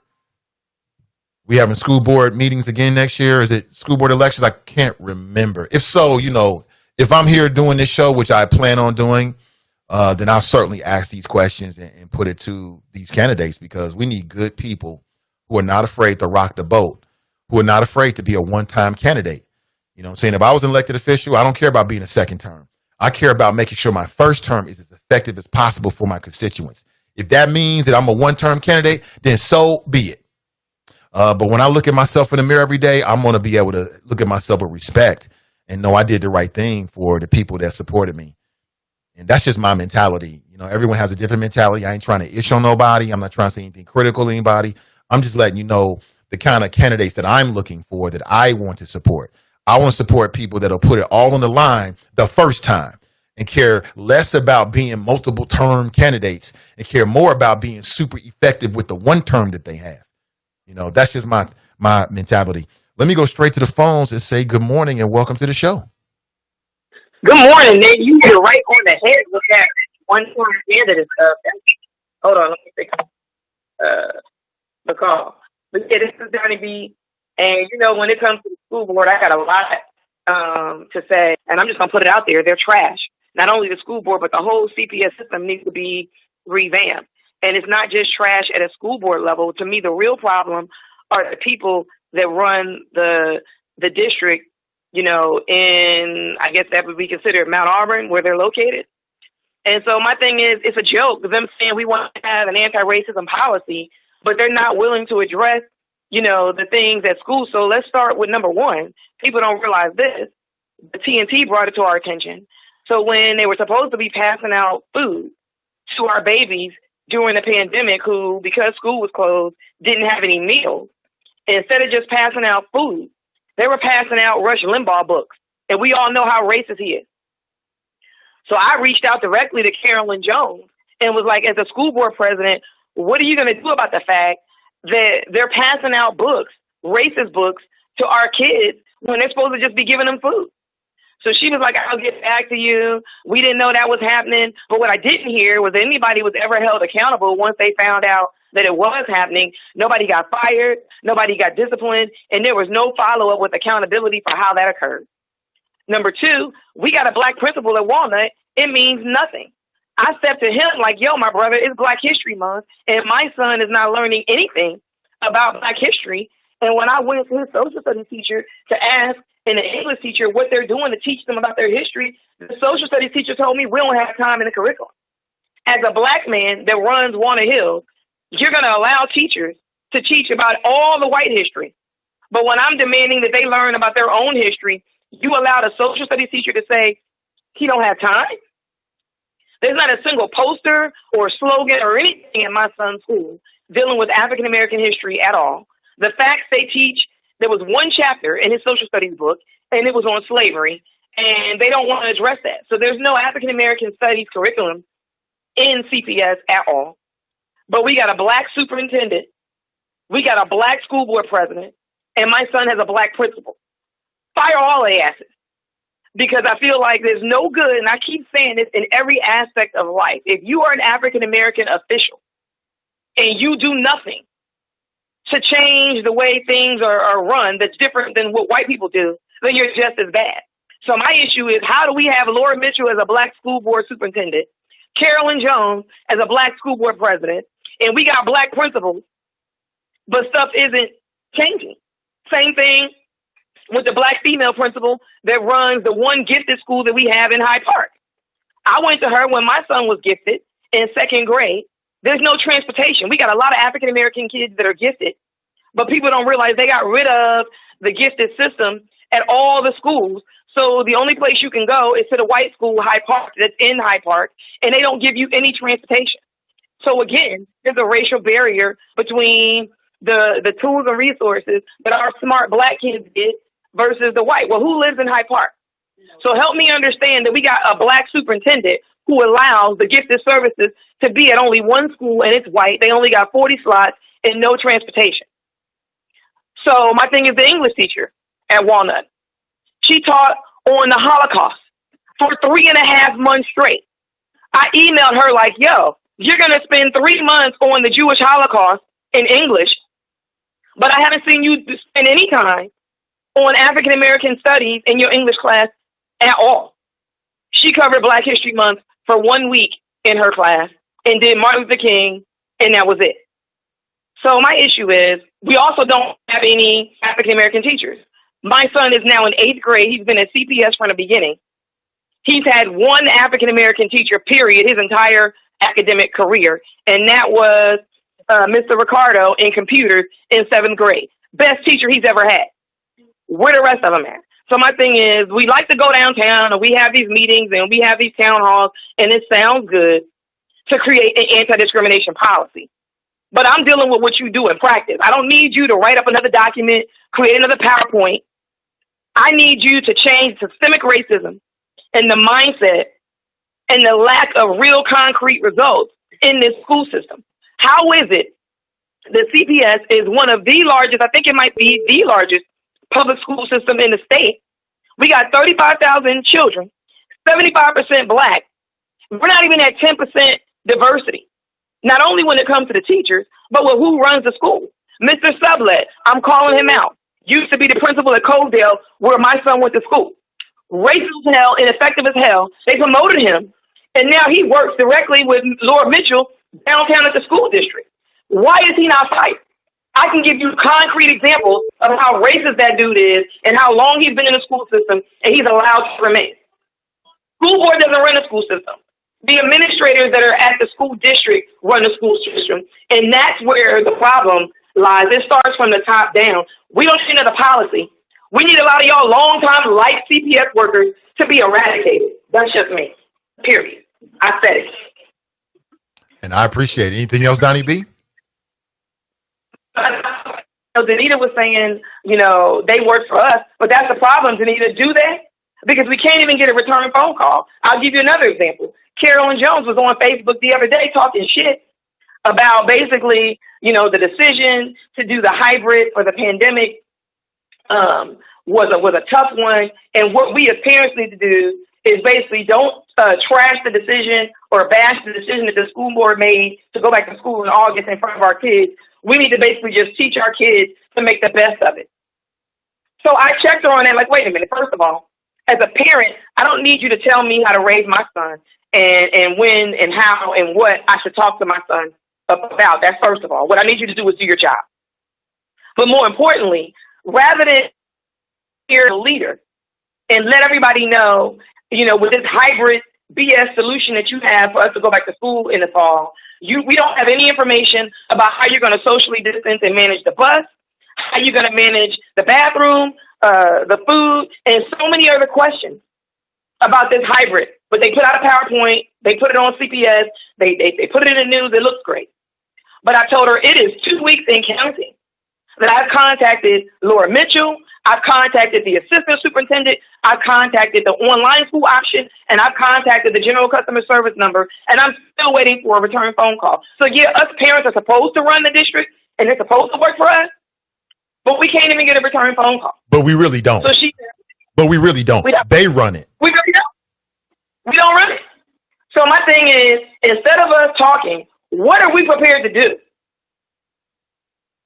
to hold the school board and to hold the administrators that work in Laura Mitchell's office accountable for the BS. I don't want to have another town hall creating a policy because you saw how the anti-bullying policy works. It's a joke. We got a kid right now that got beat up in the bathroom, and it's on tape, and they didn't even notify the parents, and then he killed himself. And the school board solution is, it's not our responsibility. That's Laura Mitchell, black woman. So our black baby, who's 8 years old, hangs himself because he's getting beat down at Carson Elementary in Price Hill.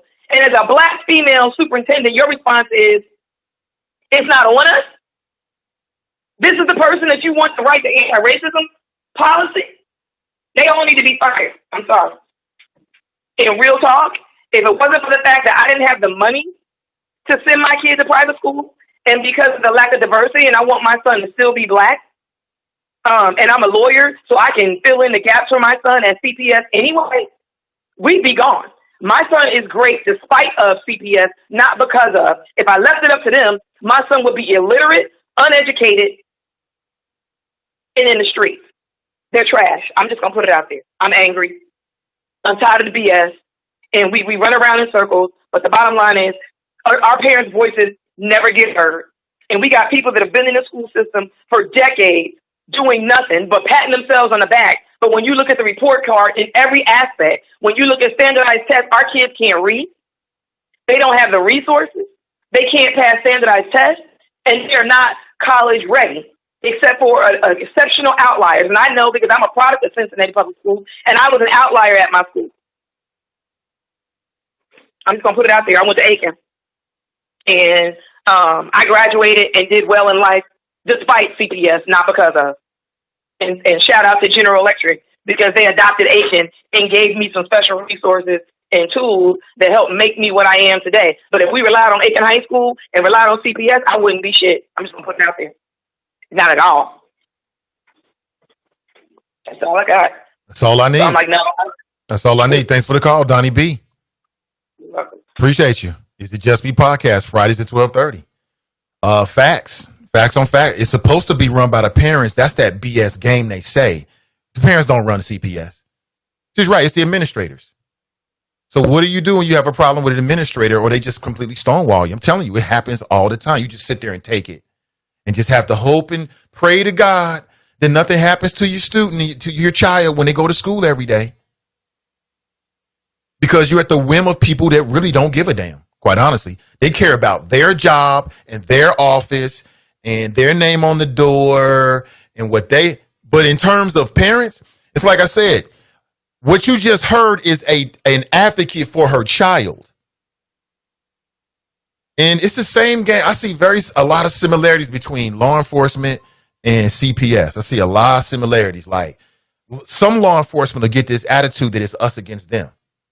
Like everybody's out to get law enforcement, right? And you got administrators and teachers that have that same attitude with parents that know what time it is, are conscious and intelligent. Like I said, if you rolling in baking cookies every day at the PTO, they love you. Oh, hey, Mr. Nate, hey, they love you. But when you're a strong-minded individual that sees BS and you call it out, all of a sudden you're a problem. You're being aggressive. Oh, we don't want to talk to you. Wait a minute. Advocate means advocate for your child. It don't mean kissing ass.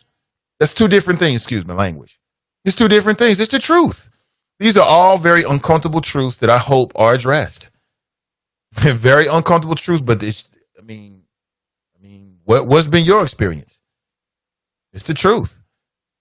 How you got a black superintendent, you got a black school board president. In some cases, you got black principals, black administrators. How are these issues persisting? And that's because they care about getting that check, driving that car, living your life. You know what I'm saying? You got the prestige of saying you're somebody, and that's really what it seems like it is. Unless you're a parent that wants to join the PTO and you're gonna bring some sugar cookies for Teacher Appreciation Day, and you know, when your child gets cussed at or abused, you're not gonna say nothing about it. Oh, you're gonna chalk it up to people having a bad day, and the hell? It's amazing. It is amazing, but let me go back to the phones. Good morning and welcome to the show. Good morning, Mr. Ivy. This is your West Side Connection, Drop Squad 52, calling in from the left coast, also known as the People's Republic of California. How are you doing, sir? I'm doing great. How you doing? Oh, I'm doing great, man. Great topic with the local twist, but I got to give a shout-out to the Chop Shop resident Esquire, Donyetta Bailey. Excellent phone call. And Mr. Ivy, you know I'm a senior citizen. I'll be 60 in a couple of months. And educating young black children in these black cities across America has always been a problem, Mr. Ivy. And again, these parents who send their kids to these schools, like Donnie B just said, that some of them, they just don't have the time, the education, the knowledge, the ability to do some of the things that Donnie B did to ensure that her son got the education that he's entitled to. Because every kid is allocated a certain amount of money from the state to be educated. Now, I say, just one black man's opinion, that black people need to demand from their party, the Desperate Democrats, to endorse charter schools, homeschooling, and school choice in this 2020 platform, and have their candidate, Sleepy Joe Biden, make a push to do something about the black community and the education of the young black children of this country. And the other gentleman who spoke about the PTSD and the trauma that is inflicted upon black youth across this country. Again, Mr. Ivy, when you look at the platform of the Democrat Party, and they kind of released something yesterday, I know you haven't gotten to it yet, but it's the Bernie Sanders, Joe Biden, task force, some kind of crap. Again, socialism. There's no mention directly about what is going on in the black community. So I just want to give another shout out to Donyetta Bailey. She is a asset to this Chop Shop, to your show, Mr. Ivy, to your media group. Is It Just Me, Donnie B, and her show? Because we need more, like you said, we need all voices to be heard. And I agree with her that parents need to take control of their children's education. And again, every child is allotted a certain amount of money that is intended to educate them. If the parents or a group of parents who are led by someone like Donyetta Bailey took those dollars and sought out the best school districts or the best schools, charter, private schools, or wherever, to take that money that their children are entitled to and find the best education possible for their children, and not be restricted to stay in these bad school districts that are run by black, desperate Democrats.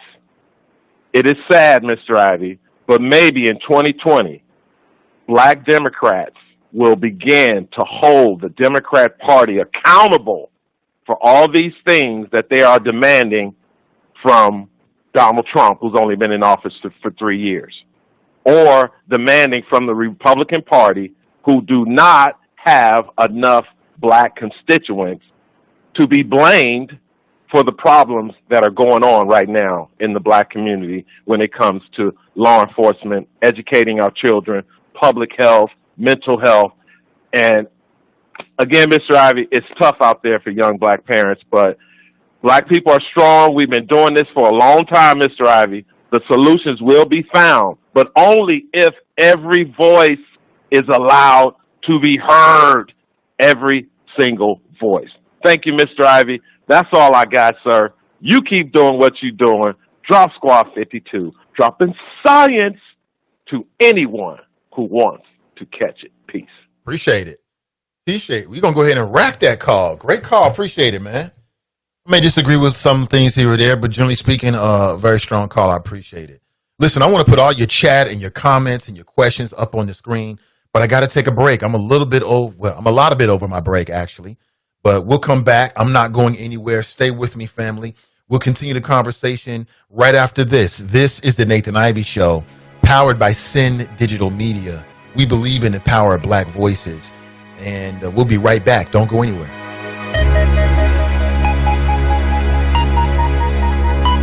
This is Zoe Wesson.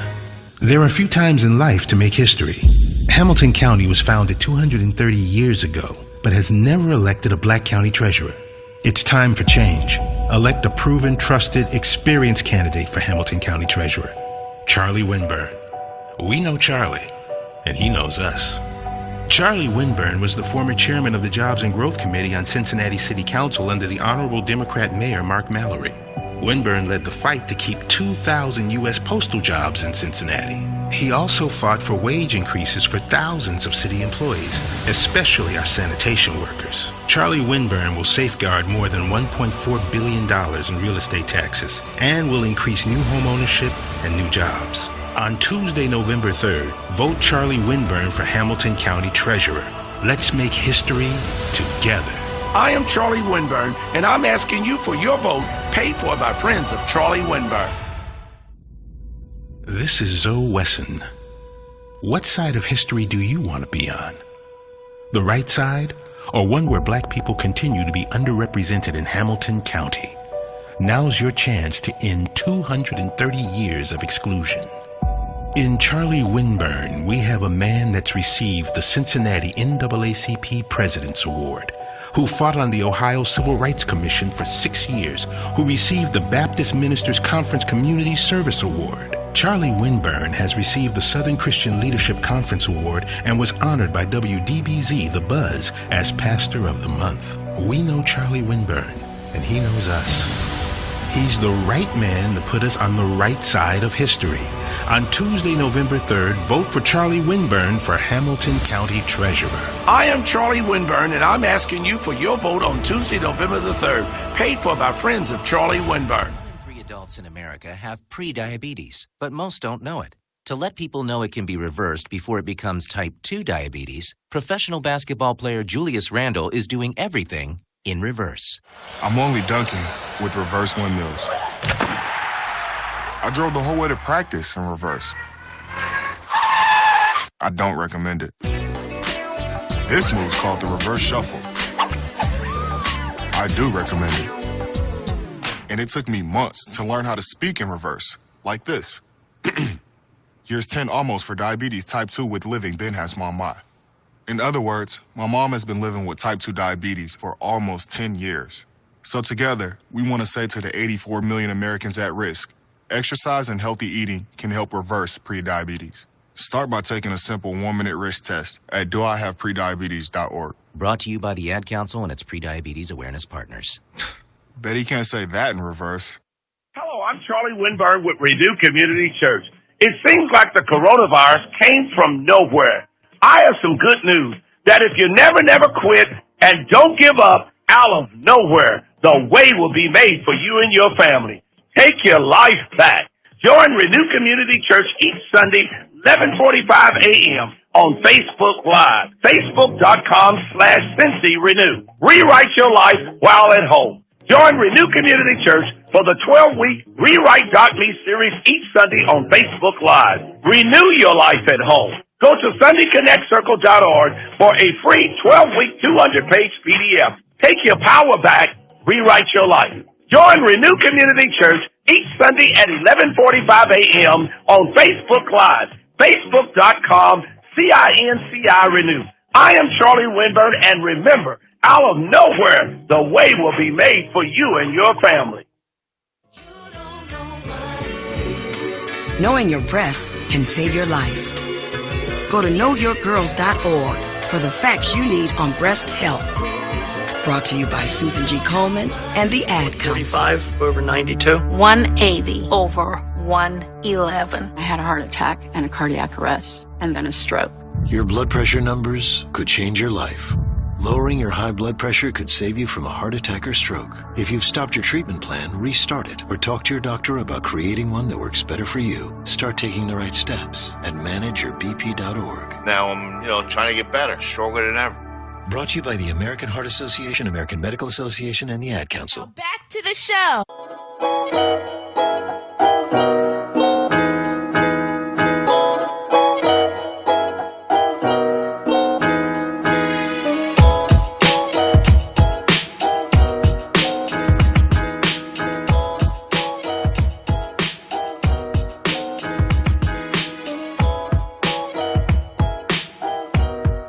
All right, good morning, family. Welcome back. It's the Nathan Ivey Show. And as always, my pleasure to be with you every single morning. If you don't know, perhaps you're listening for the first time, there's a bunch of ways that you can interact and listen to and watch the show. If you're a YouTuber, you can watch it on my YouTube channel, Nathan Ivey Show. We're on Facebook, obviously, if you're a Facebook kind of person. If you're an audio kind of person in the morning, you can listen to the show on the Spreaker Network and also the TuneIn Network. So, a few options for you if you want to interact and check out the show. On today's show, my big question for you is, what should be included in CPS's anti-racism policy? Apparently, this is going to be discussed starting tomorrow, and I urge parents to be involved with the conversation. We've been sharing some ideas and taking your phone calls. Here's what we haven't talked about. Young black voters say they aren't enthusiastic about Joe Biden's presidency, and nobody is surprised by this at this particular point. I mean, I'll say it again. Black voters deserve to be inspired, when you go to the polls. You deserve to be voting for change. You deserve to be to feel hopeful about your vote. In a lot of cases, this is kind of like for a lot of black people, it's going to be the lesser of two evils, so to speak. It's kind of like anybody but Donald Trump, which is not the same as like enthusiastically voting for somebody that you really, really think is going to really make some positive change for you. But it's the world that we live in. Sometimes elections, you're not inspired. And this is a potential problem for the Democrat Party in the lack of enthusiasm as it relates to Joe Biden. I mean, Biden's got a bad history. And then when he opens his mouth, he just makes it worse. Just makes it worse. The flubs during the campaign. He just seems like he's out of touch and doesn't really know what's going on right now. Does that mean that he's better than Trump? I mean, you have to make that decision. We'll get more and more into it as we get closer to the election coming up in November, which is right around the corner. You can see a lot of smart people are ahead and already putting their message out there using this platform. And I invited for others. If you're interested, you can send me with a DM, or you can find me at nathansflows@gmail.com. That's my personal Gmail account, my email account, and I will respond. But, you're not going to be inspired, black voter. Black voter, you don't get a chance to be inspired this time. This is going to be one of those elections where it's kind of like you hold your nose and you vote. And I'm talking about the presidency, because down the ballot and locally, statewide, locally, I mean, that's super important. That's what really, really matters. That's what's going to change your life. And it just doesn't seem as if Biden is, I don't know, is an inspirational feeler, an inspirational candidate. But let me put the question to you: are you inspired by Joe Biden? Are you inspired by Joe Biden? They say young voters are not enthusiastic, but are any black voter enthusiastic about Joe Biden? Or is it kind of one of those things where it's kind of like, well, look at what we got in the White House right now, which I think is fair. I think that's fair. But I want to get your thoughts. Are you inspired by Joe Biden as a candidate? Are you 100% enthusiastic? Or is it kind of like anybody but Trump? I'll put that out there. Also, and again, this is of lesser importance, but perhaps you'll find it interesting. There's been a lot of conversation about this love triangle, or maybe that's not the right way to put it, but this so-called open relationship. Number one, I don't understand why people are so into the business of Will and Jada. Black entertainment, sports media, they just love this story right here. And I understand why. It's got a whole bunch of salacious elements to it. August Alsina, you know who that is? August Alsina. He is an R&B singer, and I think he has had some mental health issues, perhaps. And he recently did an interview with the Breakfast Club, and essentially one member of the Breakfast Club, in which he revealed that he had a sexual relationship with Jada Pinkett Smith. Now, you know, whether you agree with these kind of relationships or not, and I want to get into that real quick. He broke the G code off the top. Like, if you are in that kind of relationship, you 100% are not supposed to be talking about it. So you already just on the wrong side of history with that, bro. And I'm not going to say anything about that Ronald McDonald do he was rocking when he sat down with Angela Lee. We won't even discuss that. Okay, I ain't even going to discuss that. But, you know, it's like I can't get away from this story with Will and Jada. I can't get away from it. So let me just give you my thoughts about it. You know, my feelings are so what? You know, my feelings are a big deal. I mean, if that's what they want to do in their relationship, you can see it here at the, so what? Like, if that's what they want to do as a married couple and that works for them, okay. You know, it's 2020. You know, it's all kind of different relationships out there. It may not necessarily be right for me. It may not necessarily be right for you. But if it's right for them and they're paying their own bills and it works, okay. It's like it's one of those. It's like one of those non-opinion type of things. Like, you know, that's how it's just like if you decide you want to exercise in a certain manner and do certain exercises for your body, who am I to criticize you? It's the same thing. Like, if that's good for their relationship, that's good for them. But I am curious, like, are you in a long-term relationship? Would you ever allow your spouse or your significant other to have a sexual relationship with somebody else because they felt like they're going through a midlife crisis or they just want to do it for whatever reason?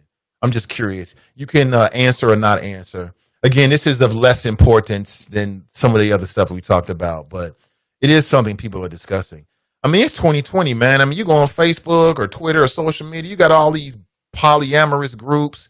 We got a member of city council right now that, for whatever reason, wants to bare his chest and his soul and speak his honest truth about being poly now, which, again, I say the same thing about Jeff Pastor as I'm saying about them. That's their business. That's between Jeff Pastor and his wife. That's between Will and August and Jada, which he says that everybody's going to be watching the next Red Table Talk to see if she talks about it. I wouldn't be surprised if it's true, and it really wouldn't change my opinion about those grown folks. Like, they're grown. That's what brings you happiness. Then you should get happy, because I'm not going to make you happy. You know what I'm saying? I'm in my relationship. You know what I'm saying? Trying to be happy. Hey, Renee, thank you for the like. I appreciate it this morning. Really appreciate it. Please like and share today's show, and share today's show with members of the school board so they can hear what CPS parents have to say. But that's pretty much my opinion about August Alsina and Jada. I mean, people have asked me. That's my opinion. I mean, I wouldn't be surprised if it's true. And if it's true, I'm still going to like Will Smith movies. I still might check out the Red Table Talk every once in a while. I was never really a big August Alsina fan. I mean, I can't even think of any songs that I really got into. I mean, yeah, he was cool. I'm sure he's got fans out there. I wouldn't be surprised one bit. And, you know, that kind of thing is spreading. It's not just celebrities that's doing it. Like I said, you go into Facebook right now and type in like black poly couples or black poly nation. And polyamorous just means the ability to love multiple people. Some people don't believe in monogamy and they're exercising it. They're actually not practicing monogamy. And I mean, as long as people strapping it up and doing what's safe, and that's up to those individuals. But what's your take on it? 513-873-7134. I mean, I can sum it up to two words: so and what. Okay, makes them happy, makes me happy for you. Simple as that. But let's go to the phones. Good morning and welcome to the show. Morning, Nathan. It's Kevin on the cell. How are you, bro? I'm doing great. Kevin on the cell. Good morning, man. So my only question about Will and Jada is, will Biden J the Trump? That's, other than that, I'm not on that other stuff, man. Right. It's really, who cares? Like you said, your bedroom is your own place. I don't care who you sleep with, and please don't tell me. Basically, what he said, please don't. Right. Like, August could have kept that to himself. You know what Well, I'm I saying? think Keep that to August needs yourself, some homie. shine. You know, August needs some shine. That's what it is, man. Right. You know, we'll make a little insinuation out there, yeah, and they categorically denied it. Now the thing I'm saying is, well, August, I hope you got all your papers together, man, because Will got some money, man, and True. you might not want to, cast an aspersion or whatever you want to call this. I guess this could be defamation. I don't know if you can seek damages because I'm not sure how you could say you actually, impugned his reputation or her reputation by doing it, and they are figures, so they probably can't. So I mean, basically, and his lawyer knew that. You know what I mean? August's lawyer said, "Oh, yeah, they're public figures, man. Don't worry about it. Say whatever you want to. Let's go ahead and see if we can get these record sales up." But the Biden thing, man, here we go. I'm telling you, I don't know if it's true or not that I really think that the conservative powers that be create these narratives that nobody's excited about blah blah blah every 4 years, and quite frankly, it seems like it works. Nobody's rocking with Hillary. Well, then nobody went out and voted, and Trump won. Let's see if we can do it again. Nobody's rocking with Biden. Okay, well, nobody goes out and votes, and then Trump wins. We know that Trump's going to have a really hard time winning on his own merit. Everything out there says nobody's rocking with him. Biden is killing him in the polls, up double digits in swing states and all of this other stuff. But how do you pull off the victory? The greatest lie the devil ever told us that he didn't exist. You just go out there and you tell people he's the person that's going to be on the ticket. So even if you're not interested in him, what do you do about that? Question to you, Nathan. If you're not interested in Biden, let's say all black people don't rock.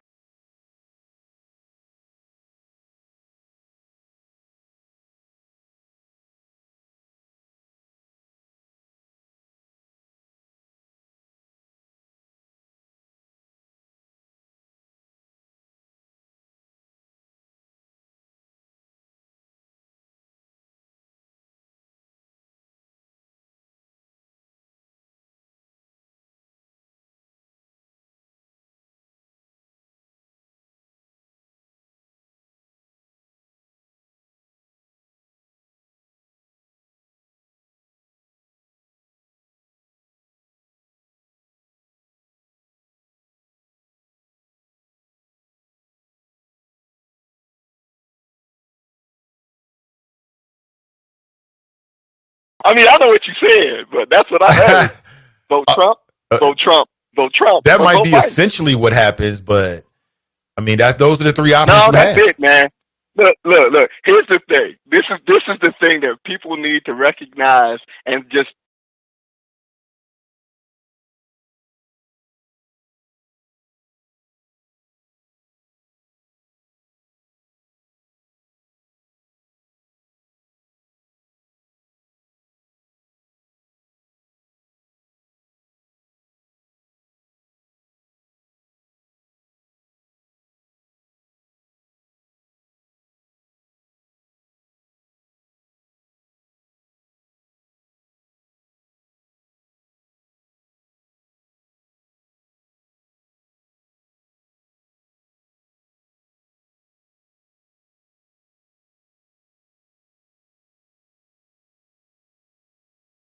Gets second place in the election.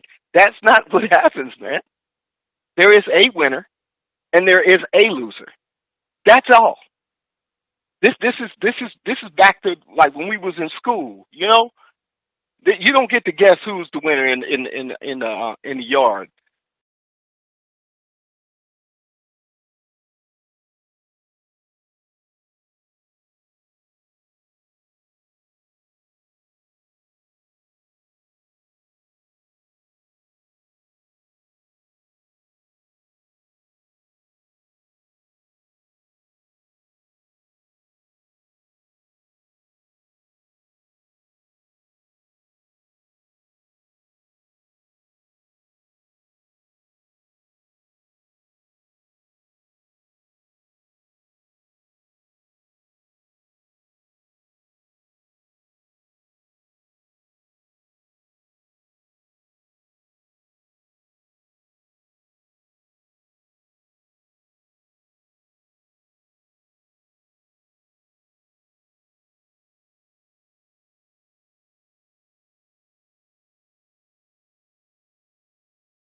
it's 10. So but we got kids because kids are home.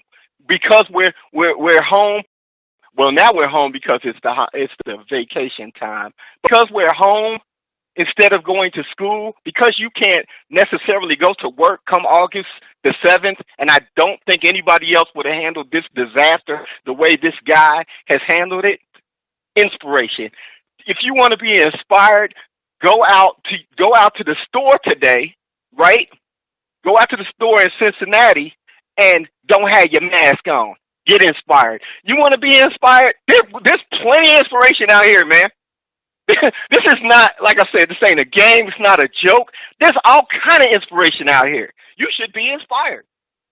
We're back to Dr. King's times. Well, I mean, you're right about that. There's a lot of reasons to be inspired or to think political. What I'm saying is some black voters are not inspired by the candidacy, the possible presidency of Joe Biden specifically.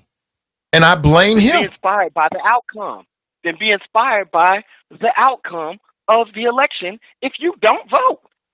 If you sit around, I don't care. Look, if you say, I can't vote for Biden, I just can't do it.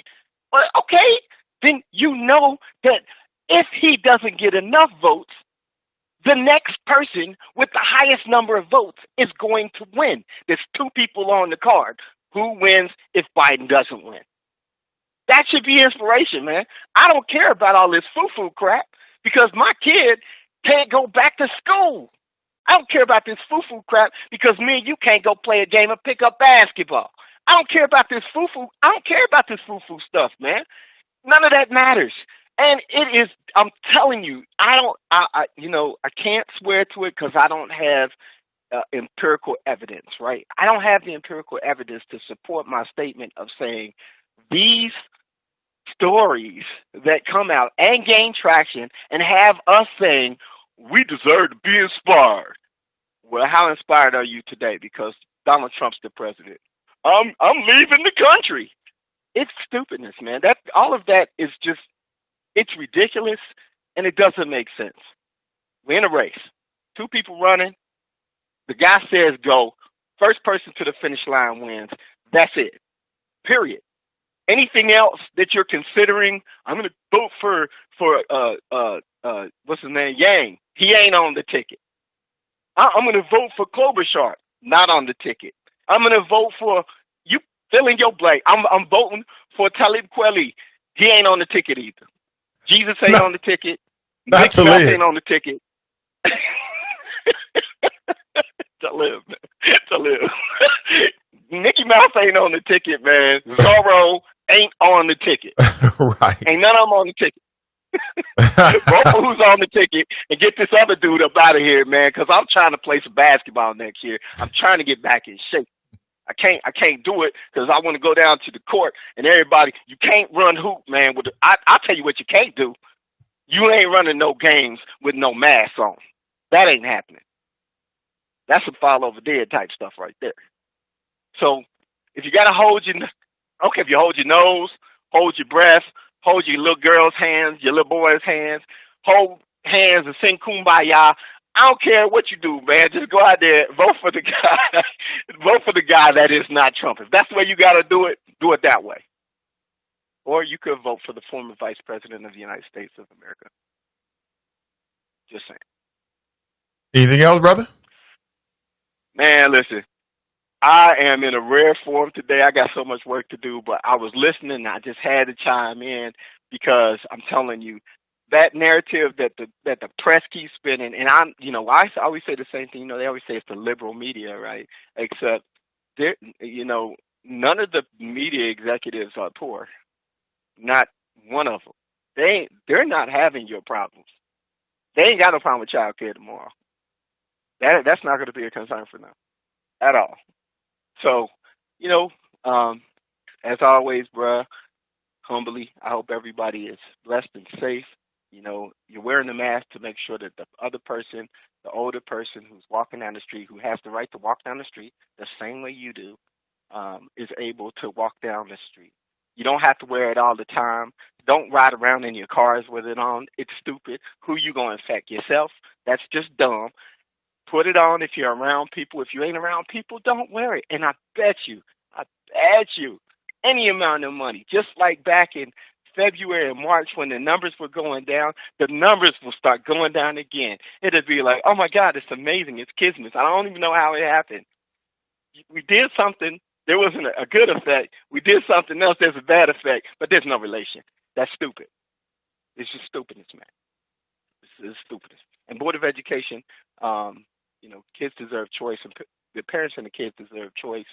And the best thing that they can do, I do think that there needs to be interaction between the children, because there's a lot of time being lost, and this is the development stage for a lot of people.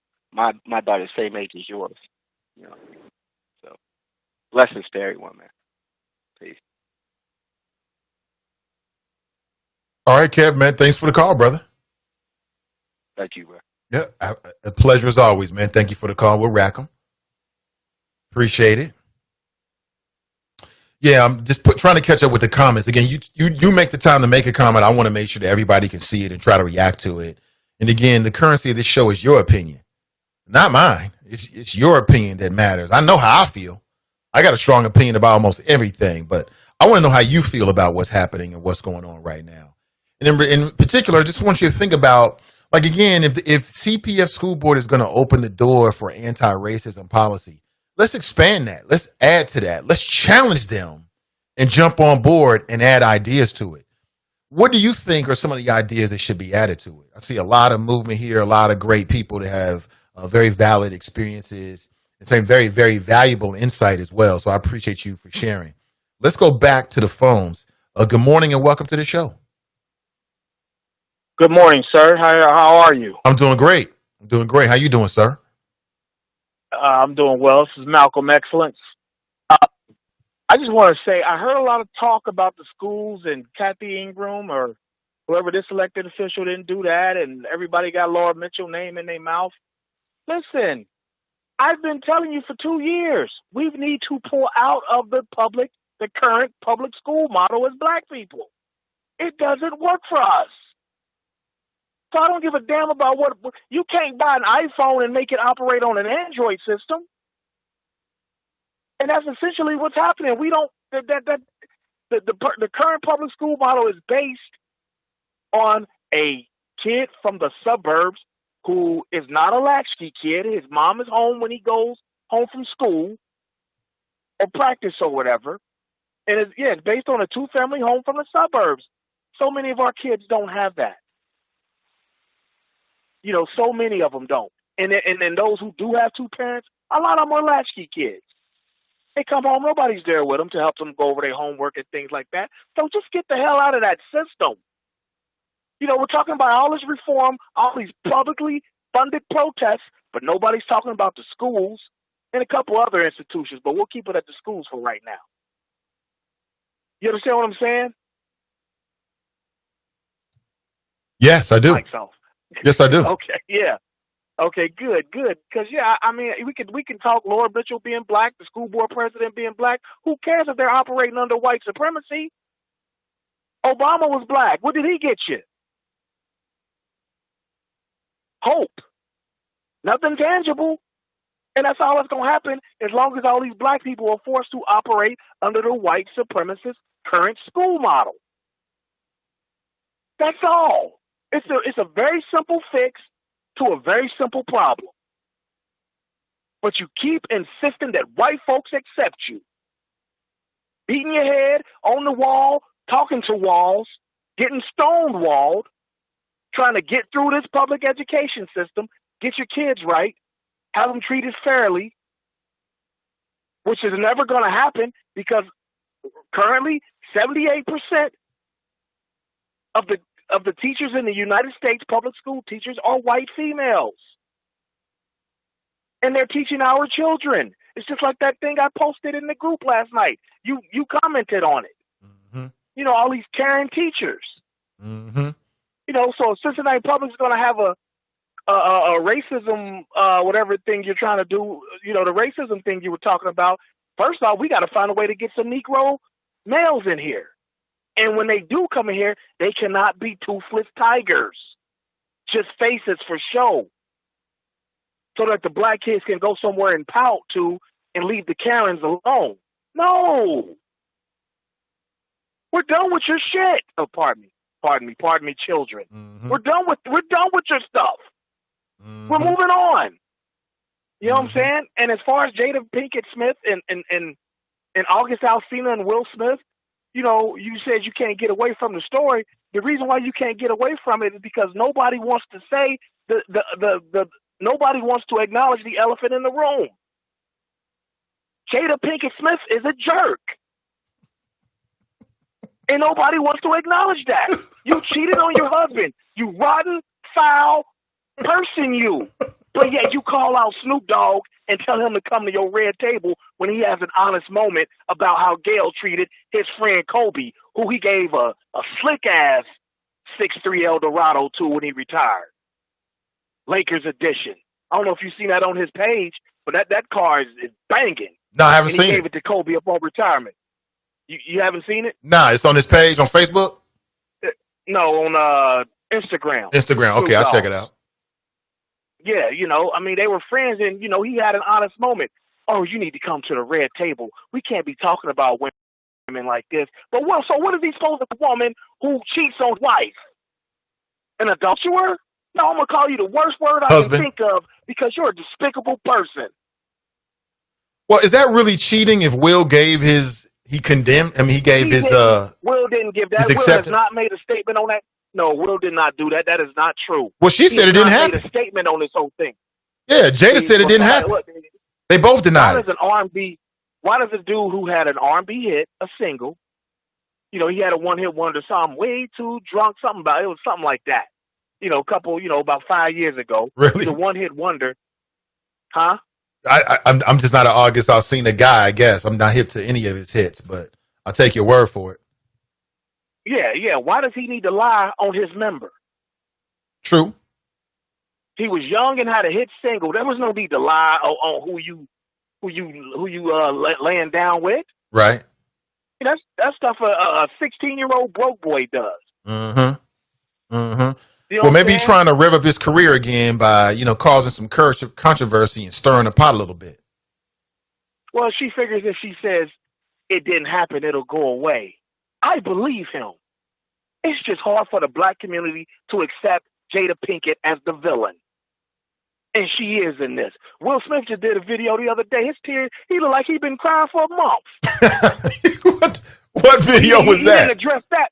No, he didn't. It was something about some other actor or something. Okay. It wasn't relevant to the issue. Right. But you could tell he's going through something. Mm. You know what I'm saying? Like, you know, nobody wants to accept Jada Pinkett Smith as the villain. You know, she's always been that strong, independent black woman. She was like the first one back in the 90s. She that was. Strong, independent black woman. You know True what that. I'm saying? And now we find out because of a young singer that she's an asshole. She cheats on her husband. And that's all I got, B. I'll holler at you. I'm about to go golf. I'm about to get my Glen on. I'll holler. All right, take it easy, brother. That's Brother Fame. He's hilarious, man. I don't always agree with him. He says Jada Pinkett Smith is an asshole, right? It's an asshole, and that she's the villain in this. Okay, that's one way of looking at it. Good morning to you. Oh, man, good morning to you.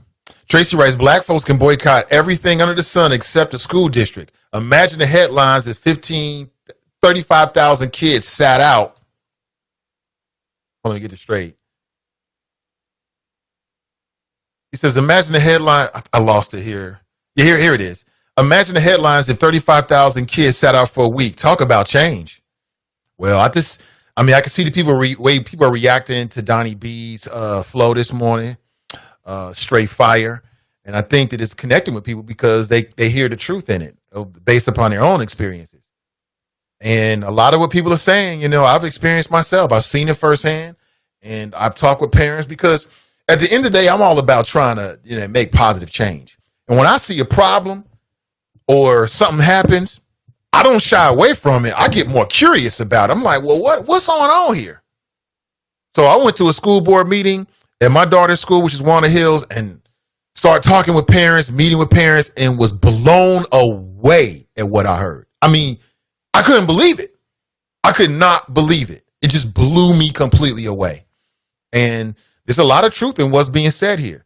And until people posse up and organize, ain't nothing going to change. Until people posse up, organize, and start demanding things, ain't nothing going to change whatsoever. Because the people that work for CPS, these teachers and administrators getting paid every day. They getting paid. Got their offices, got their name on the door, living good, eating good. They ain't worried about nothing. They ain't worried about nothing. And until people posse up and organize and make demands and make them take it seriously. Because making a phone call here, making a phone call there, sending an email here don't mean nothing whatsoever. So I encourage people to get involved with the system. I'm a big supporter of that. Running for school board, running for LSDMC, getting involved, and then doing it and then having some backbone. Like if you don't have the strength to have confrontations and to hold people accountable, then that might not be the spot for you. But if you do have the strength and the time and the resources, I encourage, people of good conscience, black in particular, but white, anybody in general, but black in particular, to get involved in your school in a very, very serious way. You know what I'm saying? And try to work from within, because maybe that's the way you got to do it. Maybe that's it. But let me go back to the phones here. Good morning and welcome to the show. We lose a call here? I think we did. Where we at on time? 10:25. I got to make a move, y'all. I got to make a move. Listen, I appreciate you. Damn it. I so much more I wanted to get into, man, but I'll save it for tomorrow. We'll talk about, I'll be with you tomorrow morning at 8 a.m. We'll chop it up on everything that's happening. Black people, black politics, black culture, black pleasure from a Cincinnati perspective. We'll talk it up on everything going on. And if you have any ideas for guests and show topics, maybe there's an author, maybe there's somebody you would like to have on the show, you want to hear a conversation with, please hit me up and I'll do just so. Don't leave it in the comments because it gets lost. Send me a direct message. That's the best way to do it. And I will respond accordingly. Have an excellent rest of your day. Viva La Chapas. Viva to my patrons. Thank you so much for your support another month. And I'm trying to take your support and do as much as I can. I believe in the power of media. I believe in the power of black voices. And I'm trying to exercise that and be an example here in the Cincinnati area and beyond. Have an excellent rest of your day. Remember our motto. Winners focus on winning. Losers focus on winners. So stay focused and stay winning. And we'll talk real soon. I'm Nathan Ivey. Until tomorrow, I'm out.